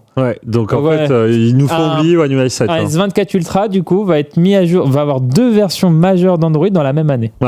Voilà, typiquement. Malin. S23 Ultra, enfin les modèles comme ça. Je suis pas sûr que ce soit arrivé très souvent. Pour les utilisateurs de chez Samsung, c'est quoi les nouveautés du coup principales de One UI 8 ? Du coup, on va retrouver quand même les nouveautés de One UI 7. Pas forcément que par rapport à One UI 7, hein, tu vois, en global. C'est ça, c'est globalement et tout. Déjà, je propose, on va passer un peu en revue. Donc ça, c'est une capture d'écran faite par notre stagiaire Maxime, qui a le Fold 7 actuellement pour le découvrir un petit peu. Un joli stage. Donc déjà, il se fait plaisir. Et déjà, on voit plusieurs choses. On va voir plusieurs choses, mais déjà, le premier truc, c'est la couleur des icônes qui s'adaptent au fond d'écran. Ça, c'est une fonction de base d'Android depuis, je ne sais plus, Android 14, je dirais peut-être Material You. Ça s'appelle pas comme ça chez Samsung, ça s'appelle application des couleurs du fond d'écran aux icônes d'application. C'est un nom un peu naze. Je vais bien passer à la capture d'écran suivante.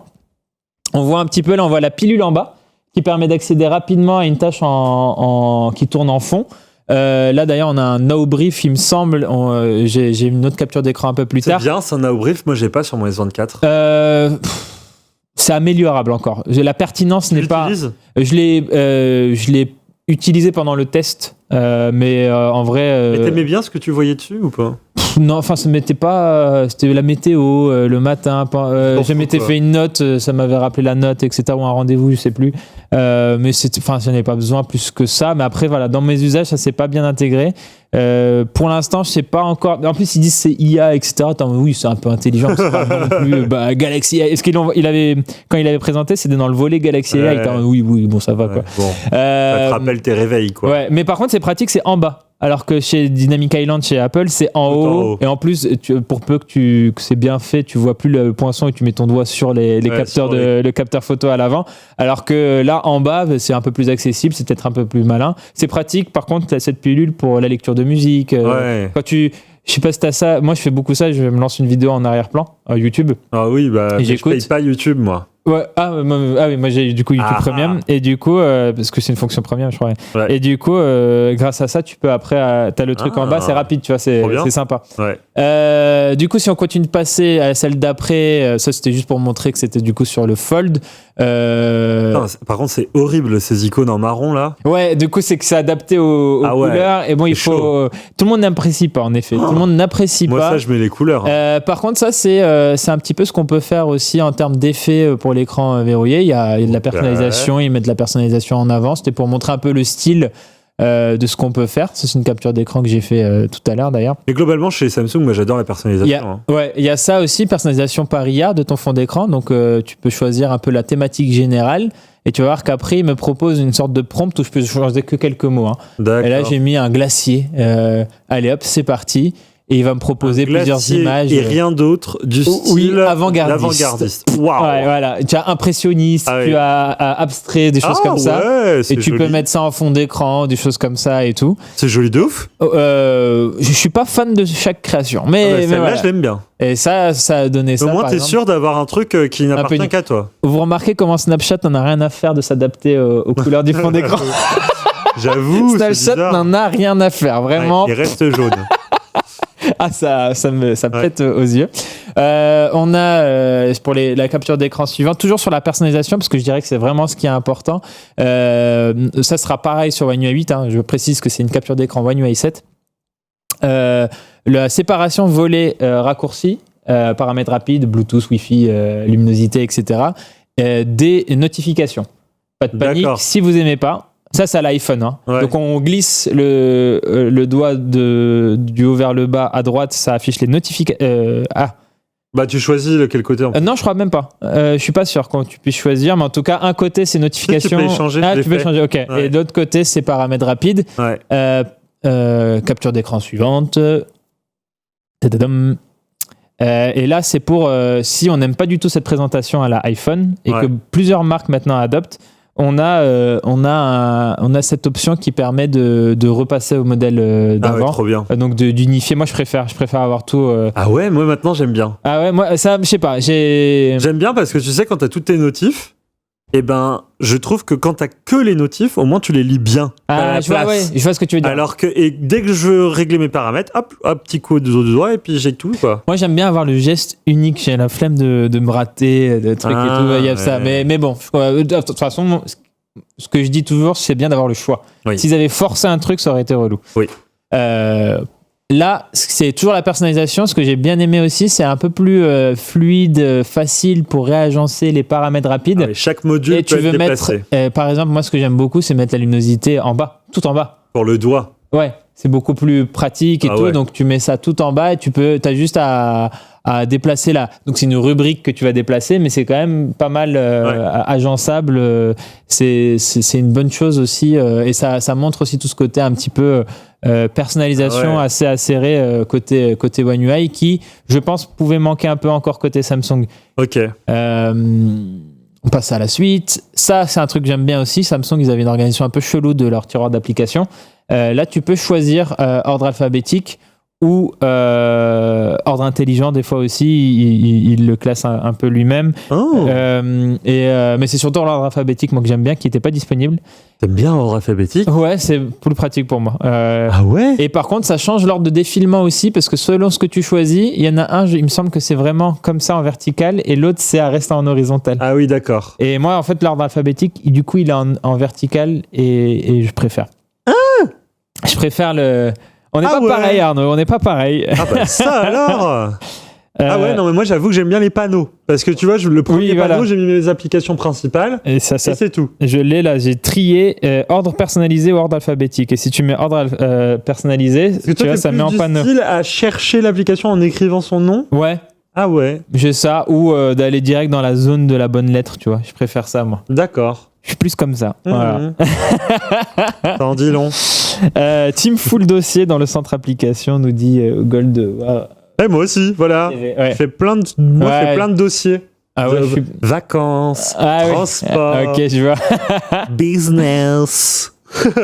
Business, le gars. Business. Excuse-moi, j'ai mes stock options à aller acheter. Alors, on a super capture d'écran aussi de One UI 8 qui s'adapte du coup aux grands écrans de Fold. Et là, on a un truc sympa sur la retouche photo où on peut voir, après avoir fait une superbe retouche photo grâce à l'IA, où j'ai étoffé ma barbe d'une manière imperceptible d'ailleurs. On ne voit pas du tout la joue. J'apprécie d'ailleurs qu'il ait mis une barbe blanche, hein, vraiment, pour dire Omar, tu es vieux. mais c'est à juste titre. et en fait, de pouvoir voir l'original côte à côte. Ouais. Et ça, c'est en fait, mine de rien, j'ai beaucoup apprécié cette fonctionnalité sur le Fold. En faisant les retouches et tout, tu peux voir côte à côte et comparer facilement. Ça a l'air de rien, mais c'est une nouveauté. Ouais, c'est une petite nouveauté, mais que je trouve même pratique. Mais c'est tout petit, en effet. Ouais. Mais c'est de l'amélioration de la qualité de vie, comme on dit des fois. Au lieu d'avoir à rester, d'appuyer sur un bouton pour alterner entre l'ancienne version et la version modifiée. Je veux bien passer à l'image suivante. Ça, c'est du coup la fameuse pilule avec les différentes applications qu'on peut avoir, notamment auxquelles on peut avoir accès depuis la pilule. Et tu me parlais de NoBrief, et ben voilà, là c'est des choses comme ça. Donc là, on a bon après-midi. Petit rappel de ce qui nous attend dans la journée. Tu vois, en bas, il y a par exemple même la météo, etc. Au milieu, il y a un résumé de je ne sais plus quoi d'ailleurs, mais c'est des notes que tu as prises dans la journée. C'est carnet de bord, je dirais, de la journée. Mais moi, ça s'est pas tant intégré que ça dans mes usages, à voir s'ils arrivent à l'améliorer, le truc ou pas. À voir. Ok. Je ne sais même plus si j'avais mis des choses après. Écoute, je ne crois pas. J'ai eu un nom de la souris, j'ai l'impression. Je pense qu'on a tout. Et moi, ce que j'aime bien en tout cas avec One UI, c'est. J'aime beaucoup One UI. De base, j'ai accroché très vite à One UI. Avant, ils étaient sur Samsung Experience, avant sur TouchWiz qui était affreux. Ah ouais, tu parles de l'époque préhistorique. Mais Samsung Experience qui n'a pas duré longtemps. Hein. Ouais. Seulement 2, 3, peut-être 4 ans grand max, et encore j'ai un doute. J'étais pas né. et quand ils sont passés à One UI, ils avaient fait toute une conférence, je me rappelle, à la Samsung Developer Conference. Ils avaient présenté des trucs, il y avait des choses intéressantes en termes de réflexion, notamment pour les grands écrans, Galaxy Note à l'époque et maintenant Ultra.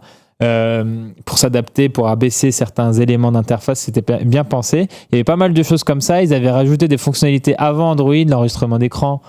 Par exemple, ça arrivait sur plusieurs interfaces, dont Samsung, avant que ça arrive sur la base d'Android. Ce genre de choses que j'aimais beaucoup. Et là, c'est une évolution assez intéressante avec tout ce qu'on a avec One UI 7 et One UI 8. One UI 8, vraiment, du coup, la cerise sur le gâteau de One UI 7, c'est vraiment, ça marche mieux. Ok. C'est plus fluide, c'est mieux fait quoi en coulisses. Et il faut le dire, mais je me suis pas trop attardé dessus, mais évidemment il y a l'IA de partout, il y a Galaxy AI de partout. On a vu un peu avec la barbe, la retouche photo, on a la transcription des notes, qui marche pas tout très bien, je trouve. Qui marche pas toujours très bien. Franchement, leur transcription est mauvaise chez Samsung. Même la transcription des appels. Horrible. Ah ouais. La traduction est bien faite, mais moi, je suis elle met du temps à traduire. Attends, je suis en train de me battre contre Cuisinella parce que j'ai acheté une cuisine chez eux et c'est une horreur de SAV. Je mets l'enregistrement et ça te dit n'importe quoi. Et ça me fait des transcriptions. Dès que je les appelle, tu sais, parce que pour les SAV, je mets l'enregistrement en me disant comme ça, je vais pouvoir m'en sortir. Il me fera un petit résumé. Non, il est naze. Que dalle. Il est, en tout cas en français. En tout cas en français, il est pas bon sur ça. Moi, vraiment, Galaxy AI, c'est sur la retouche photo que je trouve le plus impressionnant. Que ce soit quand tu dessines quelque chose et qu'ils le comprennent, ça, je trouve c'est rigolo. Quand tu fais l'esquisse aussi, tu peux dessiner des dessins et il essaie de les transformer un peu en aquarelle ou en cartoon, un truc comme ça. Et là, il est pas mal. C'est un peu du gadget, mais c'est rigolo. Edouard, il disait qu'il utilisait ça pour ses enfants, il dessine. Et ils aiment bien voir le bateau qu'ils ont dessiné en croquis se transformer en aquarelle. Tu sors ça à des enfants, ils sont fous. Voilà, tu vois, donc ça peut avoir un intérêt pour avoir le calme avec tes enfants. Tu leur dis, tiens, dessine. Et tiens, Mo Indigo qui dit un truc très pertinent. Faudrait que Samsung parle plus souvent de Samsung Dex. Oui, et je suis d'accord. Je voulais en parler, Tu en as parlé dans ta vidéo du Z Flip 7. Ah oui. Et Dex est un excellent outil que je trouve encore plus pratique sur des tablettes. Mais il faut qu'on leur dise qu'on aime ça. Parce que moi, j'ai trop peur que personne leur dise et puis qu'ils vont nous sucrer. Alors que vraiment, c'est très très bien fait. J'adore. Sur tablette, ça marche tellement bien, c'est agréable. Et moi, sur smartphone, j'utilise de ouf. Mais je veux dire, juste pour parler un peu en perso, une fois, alors très mauvais employé Omar, j'étais persuadé que mon PC du taf était au taf. En fait, je l'avais à la maison. J'arrive, j'ai pas de PC. Donc je suis en mode je vais me retaper le métro au retour, sauf que je devais être en présentiel, donc ça m'aurait fait perdre un temps fou. Et en fait, j'avais une tablette qui traînait. Et j'ai pris la tablette et j'ai pu bosser un petit temps de configuration, etc. et tout, mais j'ai bossé, je l'ai branché à l'écran et j'avais mon ordinateur et j'ai pas trop souffert en vrai sur cette journée. Pour de la bureautique, c'est super. C'était vraiment très très bien. Et sur smartphone, tu peux utiliser l'écran en plus comme pas de souris. Je sais pas si c'est très pratique ou pas. Si, ça marche bien. La finesse la réactivité est bonne. Ouais, très bien. Franchement. Et Samsung Dex, tout à fait. Ah ouais, moi j'adore Samsung Dex. Et surtout, ils ont tellement amélioré la chose parce que quand ils avaient commencé, il fallait un dock. Je sais pas si tu te rappelles. Il y avait un ventilateur aussi. Il y avait un dock. Ils en ont fait deux, des docks, un gros début, un petit après. Et maintenant, c'est juste USB. Voilà. Clac. Exactement. Et DisplayPort, j'imagine. Mais voilà. Écoute, on va suivre ça. Merci Omar pour ton retour sur One UI 8. En tout cas, j'aime beaucoup ce que fait Samsung. Ils se rattrapent bien avec One UI 8 sur le déploiement, enfin, à confirmer. En septembre et sans problème, on espère. Voilà, c'est surtout ça, parce que ça a été un peu chaotique, mais c'est une interface vraiment bien et ils ont forcé la main aussi, ils ont participé aussi, il faut le rappeler, à forcer la main au marché à mettre à jour plus longtemps. Okay. On est quand même passé très rapidement de 2 à 7. Oui, c'est vrai. En quelques années, on est passé de 2 à 7 en mode c'est normal, quoi. Bon, on met un petit jiggle unlock. Allez, unlock. Lumineux. Alors, j'avais juste envie de vous parler d'un site, la W-Place, la World Place, je sais pas comment on le dit. W-Place. W-Place. En fait, si tu dis W, faut dire place. Ouais, W-Place. Ouais, c'est vrai. Vous vous souvenez de la Pixel War, que j'adore? Oui. Réponse de la France? Non. Et ben là, ils viennent de lancer, alors c'est un autre site, c'est le site wplace.live. Mais même concept. Et c'est le même concept, sauf que c'est sur la carte du monde, donc directement sur le globe, quoi. Vous allez, avec votre petite souris, sélectionner une couleur et vous pouvez y placer un pixel sur la carte directement. Et en fait, moi, ce que j'aime trop, c'est que il y a ce côté, déjà qu'il y avait ce côté un peu guerre de territoire sur la Pixel War, tu te souviens, justement, c'était un truc de fou. Il y avait des négociations entre pays et streamers. Il y avait même des disputes. Ouais, il y a eu un gros drama entre des streamers espagnols et français. C'était génial. C'était absolument génial. Et bien là, c'est un peu la même chose, en pire, puisqu'il y a les territoires géographiques déjà dessinés sur la carte du monde. Bon, alors, le globe est quand même plus grand que la petite surface de la Pixel War. Mais ce qui est intéressant, c'est que on voit qu'il y a déjà plus d'1 milliard de pixels posés. Il y a des teams leadés par des streamers qui sont absolument gigantesques. Ouais. Et quand tu regardes, par exemple, rien que le pays, les pays, quand tu zoomes sur les pays, tu vois par exemple la France. C'est génial ce qu'ils ont fait. Ça, c'est la France, ça. Ça, c'est la France. Ouais. Il y a Notre-Dame, enfin voilà, il y a plein de refs à nos emblèmes, mais aussi plein de refs à tout l'univers des streamers et tout sur Twitch. Ouais. Donc moi, je kiffe trop ce genre d'ambiance et c'est toujours un plaisir de se connecter sur Twitch et d'aller suivre les streamers pour se mettre en équipe avec eux et monter un petit projet pour faire des dessins. En fait, c'est un peu du graphe. T'es allé voir ta ville de Cholet ou pas, toi? Oh, il n'y a rien. Moi, je suis allé voir ma ville de Casablanca, du coup, et c'est marrant aussi, il y a très rapidement, vraiment très rapidement, il y a eu, donc il y a à Casa, il y aurait plus de clubs que ça, mais il y a surtout 2 grands clubs de football. Le Wydad de Casablanca, devine lequel je suis pas. Ouais. Et le Raja, et les 2 logos qui ont très très vite apparu. Tu parles des guerres de territoire. Je pense que j'ai pas rechecké il y a depuis 48 heures, un truc comme ça, mais j'avais déjà vu tout spot les 2 logos et à mon avis, ils n'ont fait que grossir ou se multiplier selon parce que c'est une dispute de supporters, quoi. Et je suis sûr qu'il y a d'autres villes où le foot est très important, où ça doit être pareil. Bien sûr. Mais voilà, c'est marrant. Il y a aussi beaucoup de messages politiques, on en voit aussi là avec le drapeau palestinien, mais ça a toujours été le cas, même sur la Pixel War, il y avait des messages politiques qui passaient. C'est une manière aussi, c'est intéressant, enfin, ça dit quelque chose du web aussi, de la manière dont tu t'appropries les outils. Moi, j'aime bien ce côté, ça fait une image pas mentale, une carte mentale, littéralement une carte mentale des préoccupations du moment. Exactement. Et je suis certain que de re-regarder ce genre de carte dans 10 ans, ça sera, on aura un coup de nostalgie sur les sujets qui nous préoccupaient à ce moment-là. Déjà avec la Pixel Art, tu vois qu'il y a des trucs qu'on a oubliés un peu. Alors c'était seulement 2 ans, 3 ans. Ouais, 3 ans peut-être. Et grand max 3 ans, ouais. Et je me rappelle, on avait participé. Oui, avec pour la Android. Petite anecdote, Robin et Anthony, qui ne bossent plus pour nous, Anthony, mais qu'on salue. Ouais. Anthony et Robin s'étaient mis sur un live Twitch aussi, sur la chaîne de Frandroid. On avait pu caler le logo Frandroid tout petit. Ah ouais. Avec 2 pixels. Rikiki. Et j'avais capturé le moment où ils avaient réussi à le faire. Ils étaient en mode let's go. Et le truc effacé en 1 seconde. Il avait duré qu'une seconde. Snap de Thanos. Et je ne sais pas si là, vu que c'est beaucoup plus grand, je me demande à quel point. La place d'exprimer. Oui, j'ai l'impression que mais dans l'océan Atlantique, ça passe. J'ai l'impression que ça évolue moins vite que sur la Pixel War, où la Pixel War, c'était vraiment. Le mot War était vraiment pas dévoyé. Il y a moyen que ça grossisse encore cet événement et que ça devienne un truc de zinzin. Donc moi, faut suivre de près. Est-ce qu'on lancerait pas un petit jingle là, juste pour relancer le rythme? J'ai claqué des doigts, donc ça. T'as claqué des doigts et ça a fonctionné. Incroyable. Ah non. Pardon. OpenAI a dévoilé un nouveau ChatGPT 5. Alors, c'est quoi les nouveautés de ChatGPT 5 ? Alors attention mon bon Arnaud, c'est pas ChatGPT 5, c'est GPT-5, c'est le modèle de langage GPT-5 et ChatGPT évidemment en profite énormément. On va voir un peu la bande-annonce qu'ils ont fait pour présenter GPT-5 qui est donc plus rapide, plus intelligent, plus fluide. C'est le meilleur modèle jamais proposé par OpenAI, the best LLM we ever made. The most useful model. Voilà, exactement. Évidemment, donc une surenchère de superlatifs pour te vendre GPT-5. Il faut retenir 2 choses. Évidemment, donc beaucoup plus intelligent. Je m'attarderai un petit peu plus derrière là-dessus, mais surtout aussi le mot qu'ils ont un peu mis en avant, mais qui est peut-être pas très beau, c'est unifié, interface unifiée. En gros. Sur ChatGPT et de l'aveu même de Sam Altman, c'était devenu un peu le foutoir. Il y avait tu utilises ChatGPT quotidiennement. Tu vois qu'il y a plein de modèles de langage disponibles. C'est ça. Sauf que c'est un peu difficile de s'y retrouver. Et je pense même qu'il y a plein de gens qui faisaient même pas attention qu'il y avait plusieurs modèles de langage différents.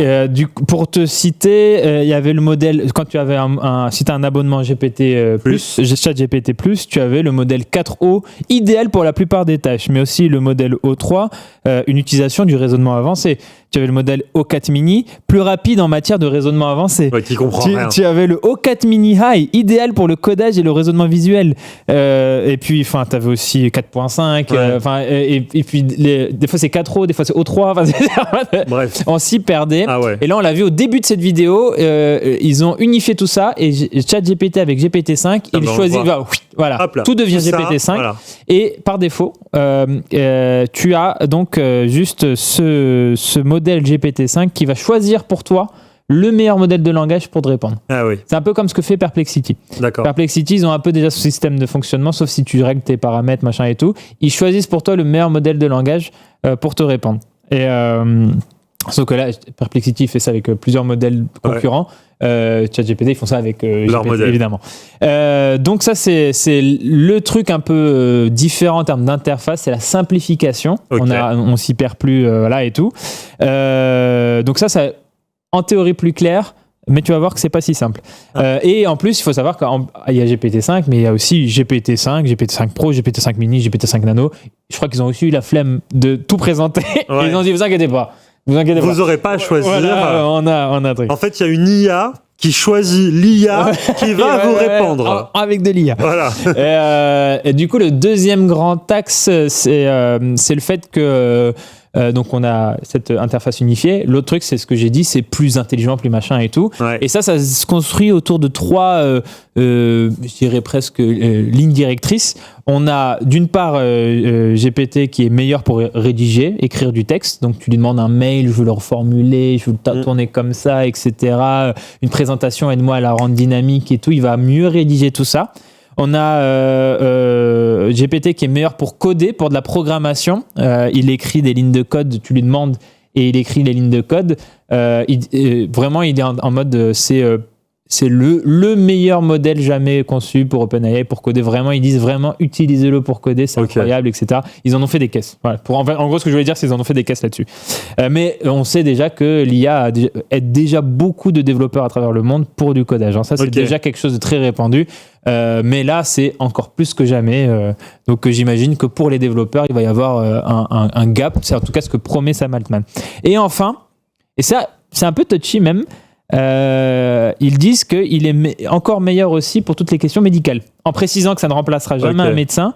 Mais quand même, c'est oser d'aller sur ce terrain et de dire, voilà, vous pouvez parler questions médicales, questions de santé plutôt, pas forcément médicales, questions de santé avec ChatGPT, il sera meilleur.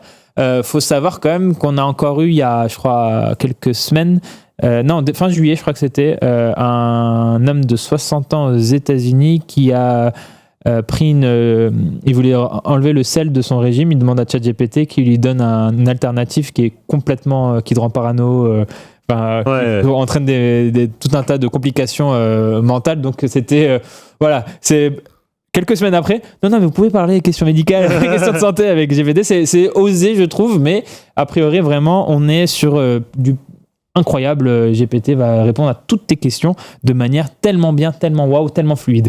Ça devient ton prof, ça devient ton comptable, c'est ton psy, c'est tout quoi. C'est tout, mais c'est pas parfait tout le temps. Déjà, donc on a parlé de l'interface unifiée. On a parlé de l'interface unifiée, mais en fait, il y a eu tout de suite une levée de bouclier, des gens qui se sont plaints, et pour dire, non, moi j'aimais bien choisir l'interface, avoir le choix. Donc ils ont fait une mise à jour tout de suite dans la foulée, et là on voit dans la capture d'écran faite par Cassim qui a donc l'avant-dernière ligne, il y a écrit afficher les anciens modèles. Donc tu peux cliquer pour avoir la liste si jamais vraiment tu veux, et au moins comme ça par défaut maintenant il a tout unifié, mais ils n'avaient pas laissé le choix. Et maintenant pour les nerds, machin et tout, au moins, si tu trouves que... En plus, en effet, peut-être qu'il peut faire des erreurs. Il dit que c'est ça le meilleur modèle, mais il a peut-être mal compris ta requête. T'as l'air con en disant, mais non, je veux qu'il utilise ce modèle-là, c'est celui-là qui m'intéresse.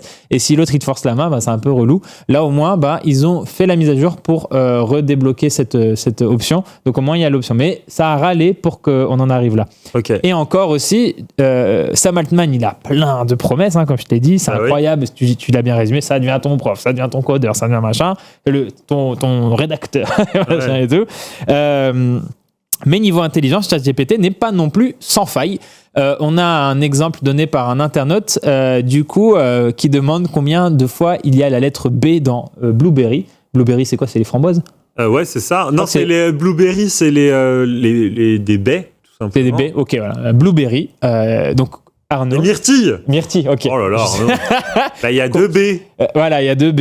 Qu'est-ce que répond GPT-5? Il y en a 3. Donc il lui fait montre-moi où est-ce que la lettre B apparaît 3 fois dans Blueberry. Et du coup, il fait oui, regarde, quand on épelle, ça fait Blueberry.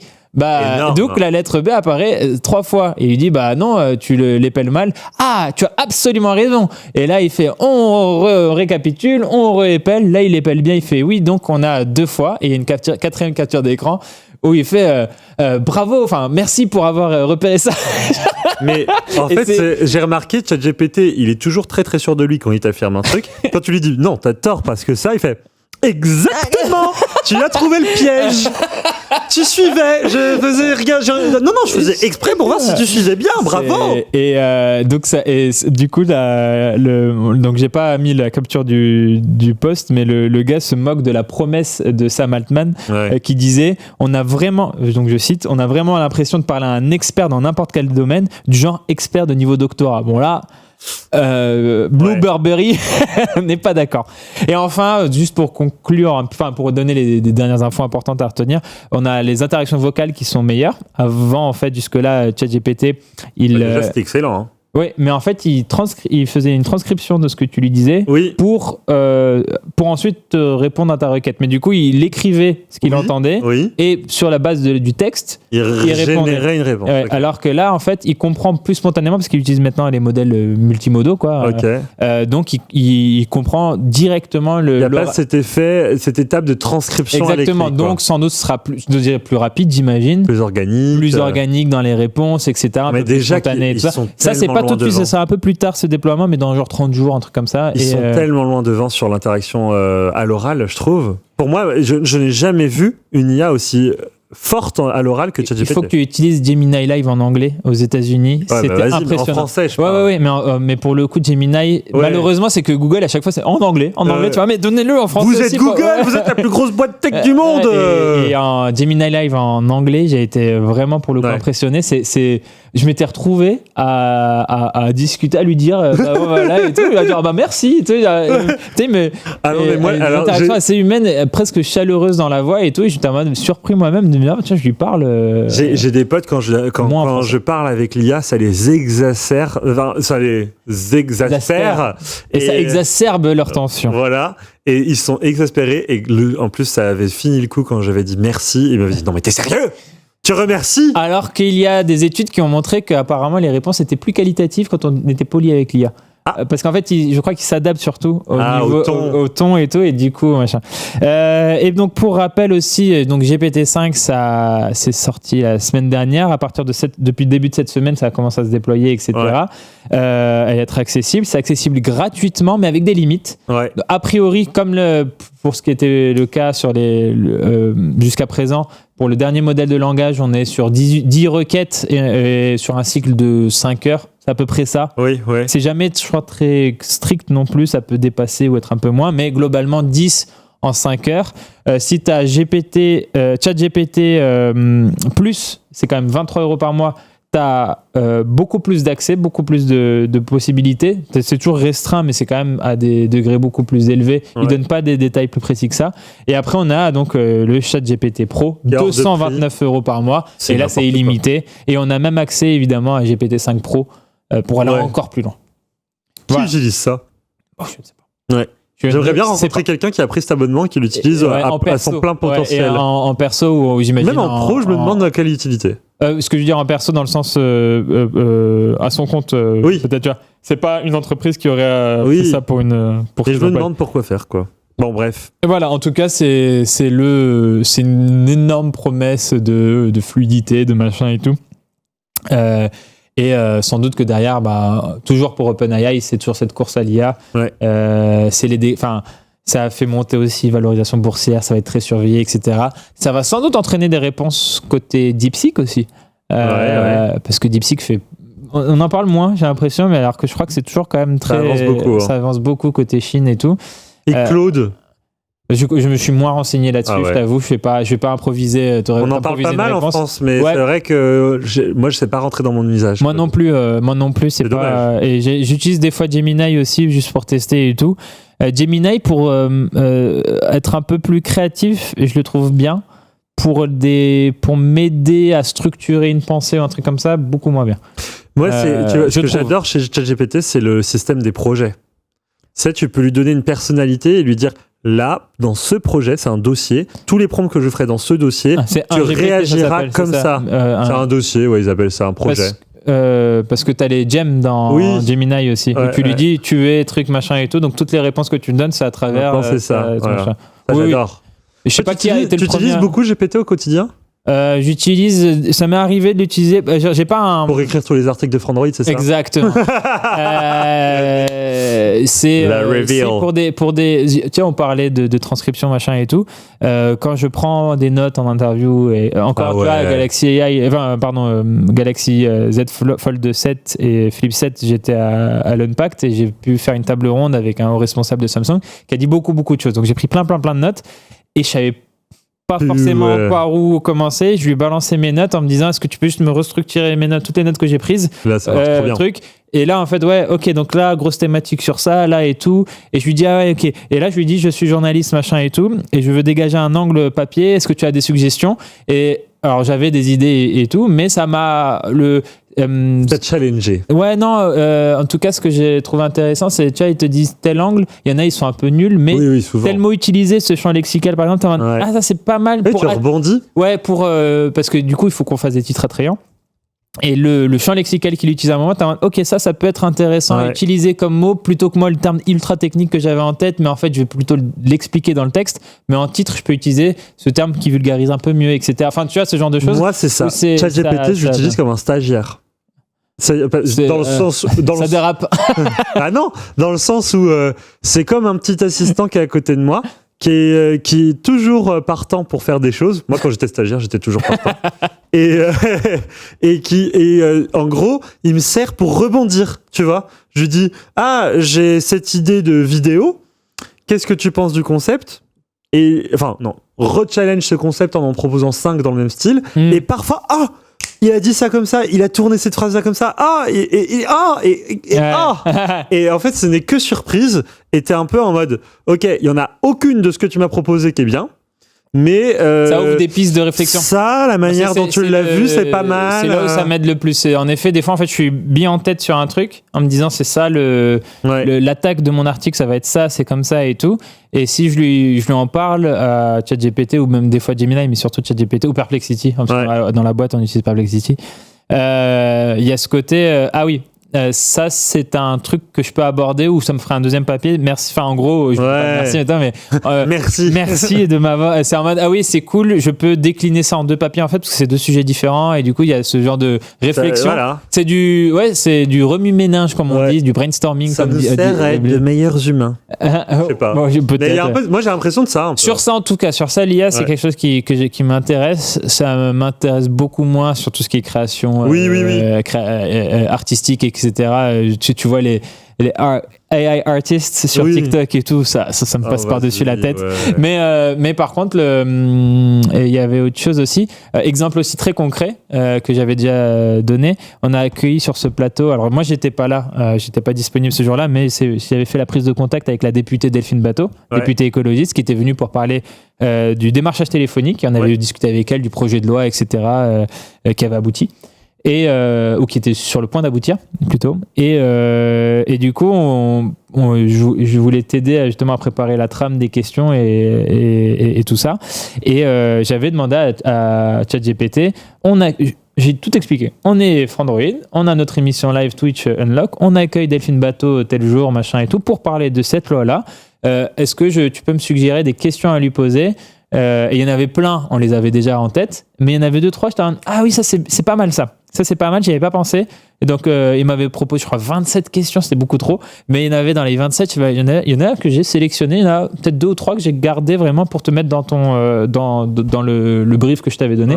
En mode ça c'est un vrai question que j'avais pas forcément bien un truc, et là il m'avait dit il y en a une telle quelle et j'avais pris en mode celle-là elle est vraiment juste bien, donc posons-la. Ça marche. Donc voilà, ça c'était un cas très pratique et ça m'avait fait gagner beaucoup de temps parce que c'était projet de loi, texte de loi sur le sujet, texte de loi machin et tout, et t'es en mode il faut réfléchir machin, et en fait juste avoir cet outil en mode suggère-moi, et je lui ai expliqué notre vie, je lui ai dit on est là machin, on accueille, il a fait ok très bien pour votre émission, c'était pas mal ça.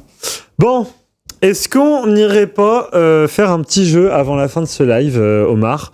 On va faire un jeu, on va essayer de deviner, on va aller sur le site Real or Not, et notre objectif va être de deviner sur une quinzaine de photos si ces photos sont vraies ou si elles sont fausses. Et c'est dur, et vous allez jouer aussi dans le chat si vous voulez. Voilà, on va essayer d'y jouer aussi, de nous dire, mais voilà, juste pour s'amuser, un peu comme ça, une petite séquence fun quoi.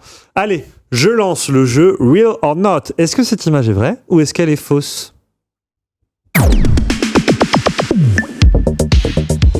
Je suis décadré dans ce live là, complètement jamais au centre de mon cadre. Je suis décadré. Pardon. Omar, oui. Est-ce que tu es capable de différencier une image générée par IA et une vraie photo? Eh bien, à la base, oui. Mais connaissant le jeu et en ayant un petit aperçu du jeu, de moins en moins, j'ai envie de te dire. Ouais. Eh bien, je te propose qu'on joue à Real or Not. Real or Not. Alors, c'est parti. On affiche la première photo. Est-ce qu'on peut zoomer dans l'interface juste pour bien voir voilà. Est-ce que cette photo est vraie ou est-ce qu'elle est fausse? Elle est fausse. Elle est fausse? Je sais pas. Je dis fausse, moi. Artificial. Je dis qu'elle est vraie. Ok. Oh, quoi que je sais pas. Regarde en haut. Tu es sûr qu'elle est fausse? Non, je suis pas sûr. Je suis sûr de rien. Moi. Et qu'est-ce qui te fait dire qu'elle est fausse? Je sais pas. Le brouillard la comme brume. ça, c'est un poil trop. Et j'ai l'impression d'être trop sur un filtre Insta. J'avoue, surtout en bas à gauche, j'ai l'impression que c'est. Les ombres, elles n'ont pas de sens. Vas-y, t'as raison. Je sais pas. Il y a ce truc qui me perturbe un peu. Artificial. Donc, je dirais artificial. Oui, ouais. Ce mec, est-il vrai ou est-il faux? Et Modigo avait raison aussi. Et il y a quelqu'un qui a dit vrai quand même. Hein, donc voilà. On peut zoomer encore un peu ou c'est pas possible? Si, je pense qu'on peut. Ah, yes. Ah, ouais, merci. Oh, il est clairement IA, ce gars. Ouais, il a une pomme d'Adam, elle est dans son col. Et il est un poil trop parfait. dans la peau. J'avoue, il est trop beau gosse. Et dans la peau, c'est un poil trop parfait. Et l'effet bokeh m'a l'air un peu trop... téléphoné. Non, la perspective de l'immeuble derrière, elle est chelou un peu aussi. Ouais, moi je dirais fausse. Allez, c'est faux. Artificial. Oui. Bravo. Ah, ça c'est clairement les feux de Los Angeles.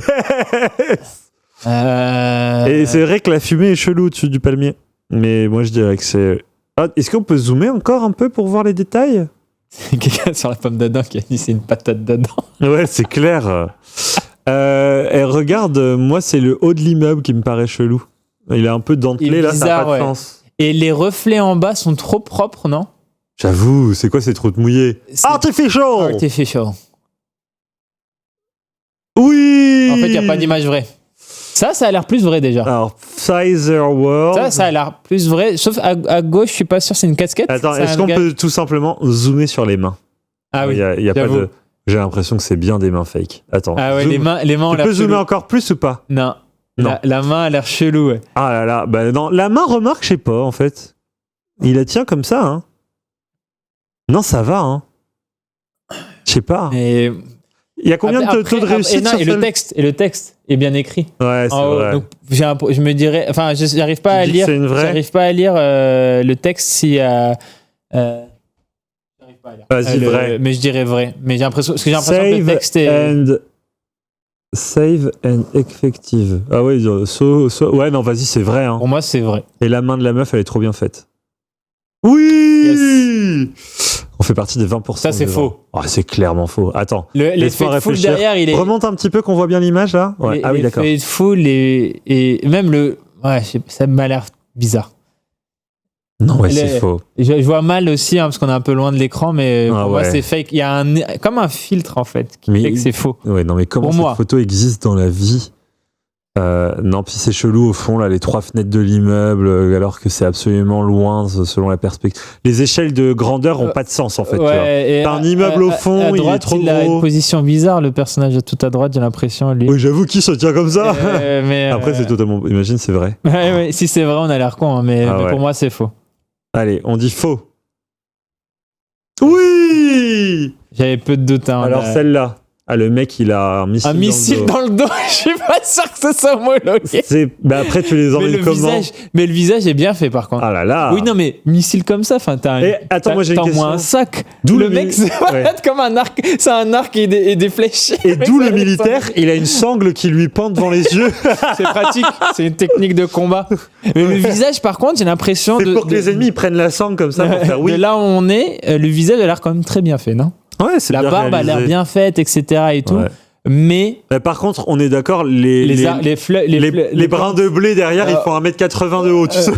Puis c'est trop chelou comme ça. Vas-y, et puis surtout le gars qui se balade. Pour moi, on se balade pas avec un missile dans le dos comme ça. Je sais pas. C'est pas Obélix non plus.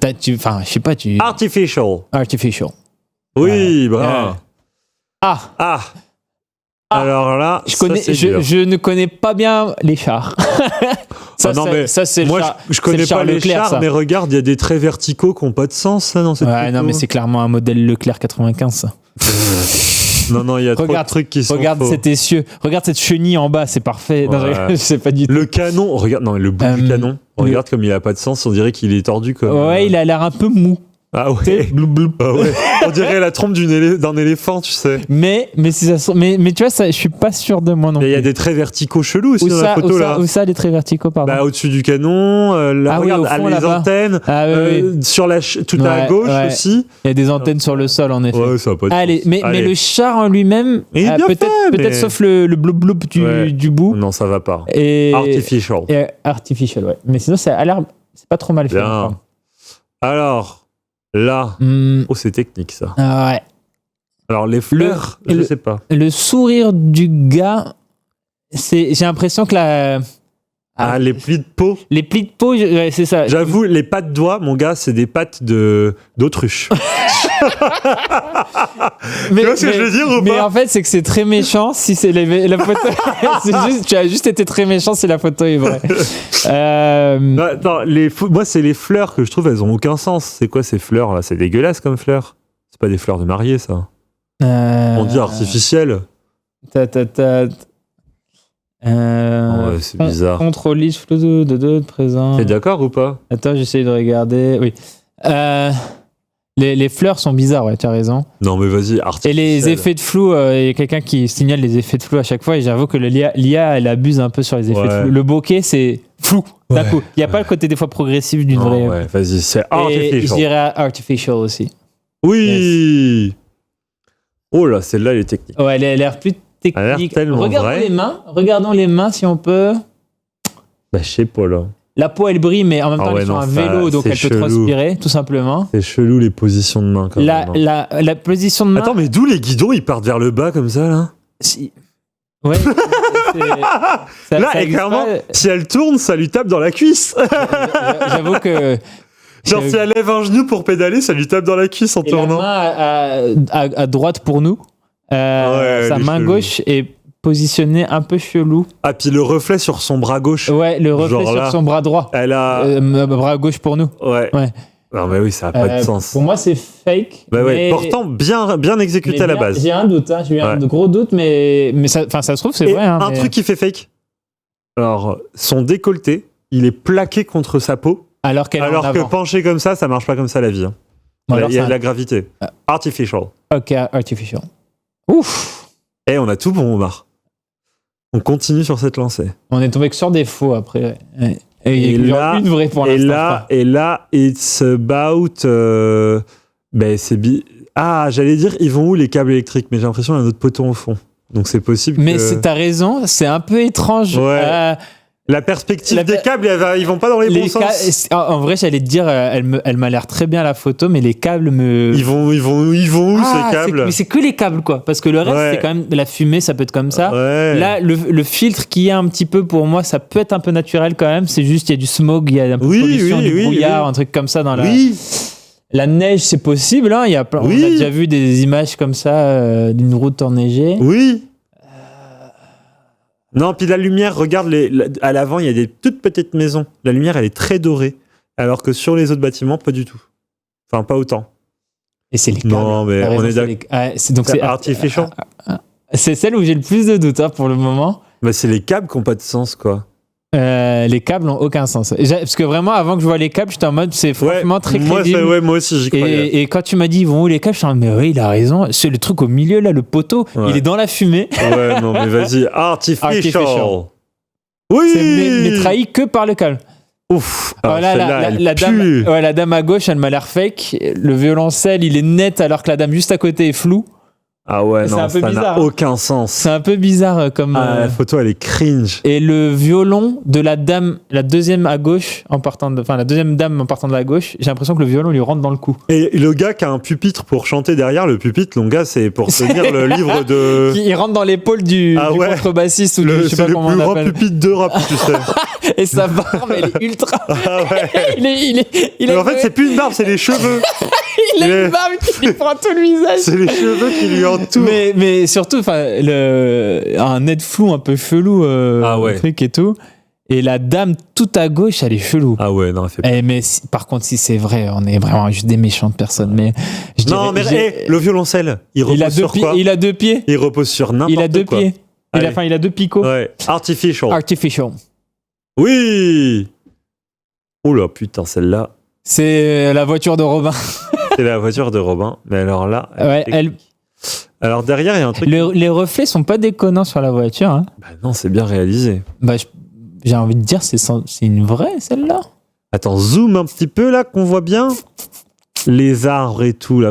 Quand tu as l'impression que le sujet principal est bien, il faut se concentrer sur le reste. Les détails, ouais. Mais tu vois, même l'effet de flou est moins choquant. Non, il est bien fait. Là-bas, l'effet de flou, il y a le panneau. La voiture, tu sais, c'est juste au niveau... regarde la longueur de la voiture et c'est au niveau de la fenêtre de la voiture bleue à l'arrière. Oui, il y a un petit renfoncement qui me gêne, mais... Je vois, ouais. Après, j'ai l'impression que c'est les voitures américaines très longues. C'est possible aussi. Elle a pas de plaque à l'avant. Et ça aussi, à l'américaine, ça peut être des fois que derrière, ouais. Ils ont plein de fois où il n'y a pas les plaques des deux côtés. Ouais. Si c'est aux États-Unis, ça me choque pas, tu vois. C'est quoi le logo de la voiture, par contre? C'est ça que j'arrive pas bien à voir. Alors, c'est quoi ça? Puis les roues, les jantes, elles sont pas cheloues un peu? Plus je les regarde, plus je les trouve cheloues. Je suis d'accord, ouais. Elles ont pas l'air constantes, les jantes, entre la première roue et la deuxième. Et ils nous montrent... Et regarde les jantes de la voiture qu'il y a derrière. C'est des jantes de Clio pourries. Peut-être qu'il a mis toute sa thune dans la voiture et la jante... Non, je sais pas pourquoi, j'y crois plus. Et même, regarde le rétroviseur qu'on voit sur la porte, là, en métal. Il est chelou. Ouais. J'ai du mal à voir, là. C'est pas homologué, ça, non? J'ai du mal à voir. Excuse-moi, Omar, mais je pense que je vais dire artificial. Vas-y. Celle-là... Non, c'était une vraie. Oh, c'était une vraie. Bon, alors celle-là. Je sais pas. Et oui, quelqu'un nous a dit que c'était une Corvette, c'est une vraie. Ah mince. Oui. J'avais raison. Pour l'instant, je me suis pas trompé. Celle-là, c'est quoi? Eh bien, il y a pas un câble chelou là? Non, mais en fait, tout va bien sur celle-là. Le reflet m'a l'air pas déconnant. Il y a même un petit lens flare qui est très bien placé. Et il est bien dosé, quoi. C'est pas un énorme truc. Les antennes, elles ont à peu près toutes la même taille, là. Ça peut être vrai, ça. Ça peut être vrai, hein. On valide? Allez. Vrai. Non, c'était fake. Mais et là, l'erreur. On se fait avoir. C'est quoi, ça? C'est quoi? Je comprends que dalle à ce que c'est. Mais il y a un reflet en bas. Et après, par contre, c'est juste, j'arrive pas à voir du tout ce que c'est. Là, je comprends même pas la photo. Non plus. Je dirais faux juste parce que je comprends pas la photo. La photo n'a pas de sens. Bon, bah. Je dirais artificial. Artificial. C'est une bouée. Artificial. Quelqu'un nous dit vrai, mais j'ai un doute. Mais j'ai un doute depuis le début, moi. On est vraiment pas bon. On n'est pas bon. On n'y arrive plus. Bon. On aurait dû s'arrêter à 10, on était bien à 10 et puis là, on s'est 15 sur 15, là, c'est la dernière, Omar. On s'est écroulé. C'est les boules en fusion pour fondre. Ok, je captais même pas ce que je voyais. Bah là, elle est vraie, la dame. Elle m'a l'air vraie, mais par contre, si elle est fausse, c'est. Il y a peut-être des cheveux chelous, là, dans la mèche. Dans quelle mèche? Regarde, là. Non, alors là, la petite retombée sur la gauche, la droite. C'est des cheveux un peu bizarres, non? Ça me choque pas non plus que ça. Donc, bah oui, moi je dirais que c'est faux. Faux? Juste pour ça, ouais. Bah ouais. C'est possible, hein. J'aime pas ces boucles d'oreilles, on dirait que c'est, tu sais, les trucs que tu mets quand c'est la première fois que tu te fais percer les oreilles. Sauf que c'est une dame qui a l'âge d'avoir eu des boucles d'oreilles. Tout le monde dit faux. Allez, on dit faux. On dit faux. On a intérêt que ce soit vrai. Que ce soit faux. Ouais, ok, bien joué. Je m'étais fait avoir, moi, sur le visage. Donc là, on a fait quoi comme score? On a identifié 80% des images correctement. Bon. Donc, on a raté 3, je crois. Et on est 71% meilleur que tous les joueurs. Ouais, et on avait fait un papier là-dessus, excuse-moi, sur le fait que beaucoup de personnes se faisaient avoir. Là, on se fait moins avoir, mais moi, je suis un contre-exemple. C'est sur les visages des personnes, parce qu'on a un mécanisme dans le cerveau qui permet enfin, c'est un mécanisme héréditaire depuis qu'on est des homo sapiens, je pense, même avant. Qui montre qui permet de détecter un visage. Et c'est pour ça qu'on a tout ce qui s'appelle la vallée dérangeante, la Uncanny Valley, quand il y a les robots qui essaient d'imiter tellement bien les visages humains, mais qu'il y a un petit défaut. En fait, ça nous choque particulièrement, mais parce que notre cerveau humain, il a une capacité à reconnaître d'autres visages humains avec une bonne précision. Ça, c'est sur... c'était les exercices sur lesquels il y avait le moins d'erreurs, mais il y avait quand même beaucoup d'erreurs, et c'était sur les paysages, et on l'a vu, nous on s'est fait avoir sur celle avec les trucs de forêt, un peu là. Forage, là on s'est fait avoir sur des trucs de paysages comme ça, c'est là on peut plus se faire avoir apparemment. Bon bah écoute, voilà. C'était cool comme jeu. Vous pouvez y jouer chez vous. Ça s'appelle realornotquiz.com. Vous pouvez y jouer. Voilà. Et ben écoutez, c'est une fin d'émission. Et c'est une fin d'émission à deux. Voilà. On a passé un bon moment. Et oui. C'est quoi ta reco de la semaine prochaine? Vu qu'on sera pas en live la semaine prochaine. Reco, mais très bonne question. Jouer à Clair Obscur. T'as fini? J'ai fini et j'explore le monde maintenant. Voilà. D'accord. Et moi, ma reco de la semaine, c'est de jouer à un jeu de société que je viens d'acheter et auquel je vais jouer ce soir. C'est le jeu qui s'appelle Le Seigneur des Anneaux, la communauté, le destin de la communauté. C'est très long comme titre. C'est un jeu de société. Il est trop bien. Ok, voilà. Très bien. Et c'est très compliqué, mais j'adore. Parce que tu joues pendant 2 heures, t'en peux plus et c'est génial. En regardant le film version longue. Évidemment, mais parce que je suis dans cette période en ce moment, je regarde les films version longue à fond. Bon allez, passez une excellente soirée. Bye bye. Et on se retrouve La semaine prochaine, puisque la semaine prochaine, c'est les Pixel 10. On reste connectés. C'est ça, 20 août. Allez, ciao tout le monde, salut. Bye bye.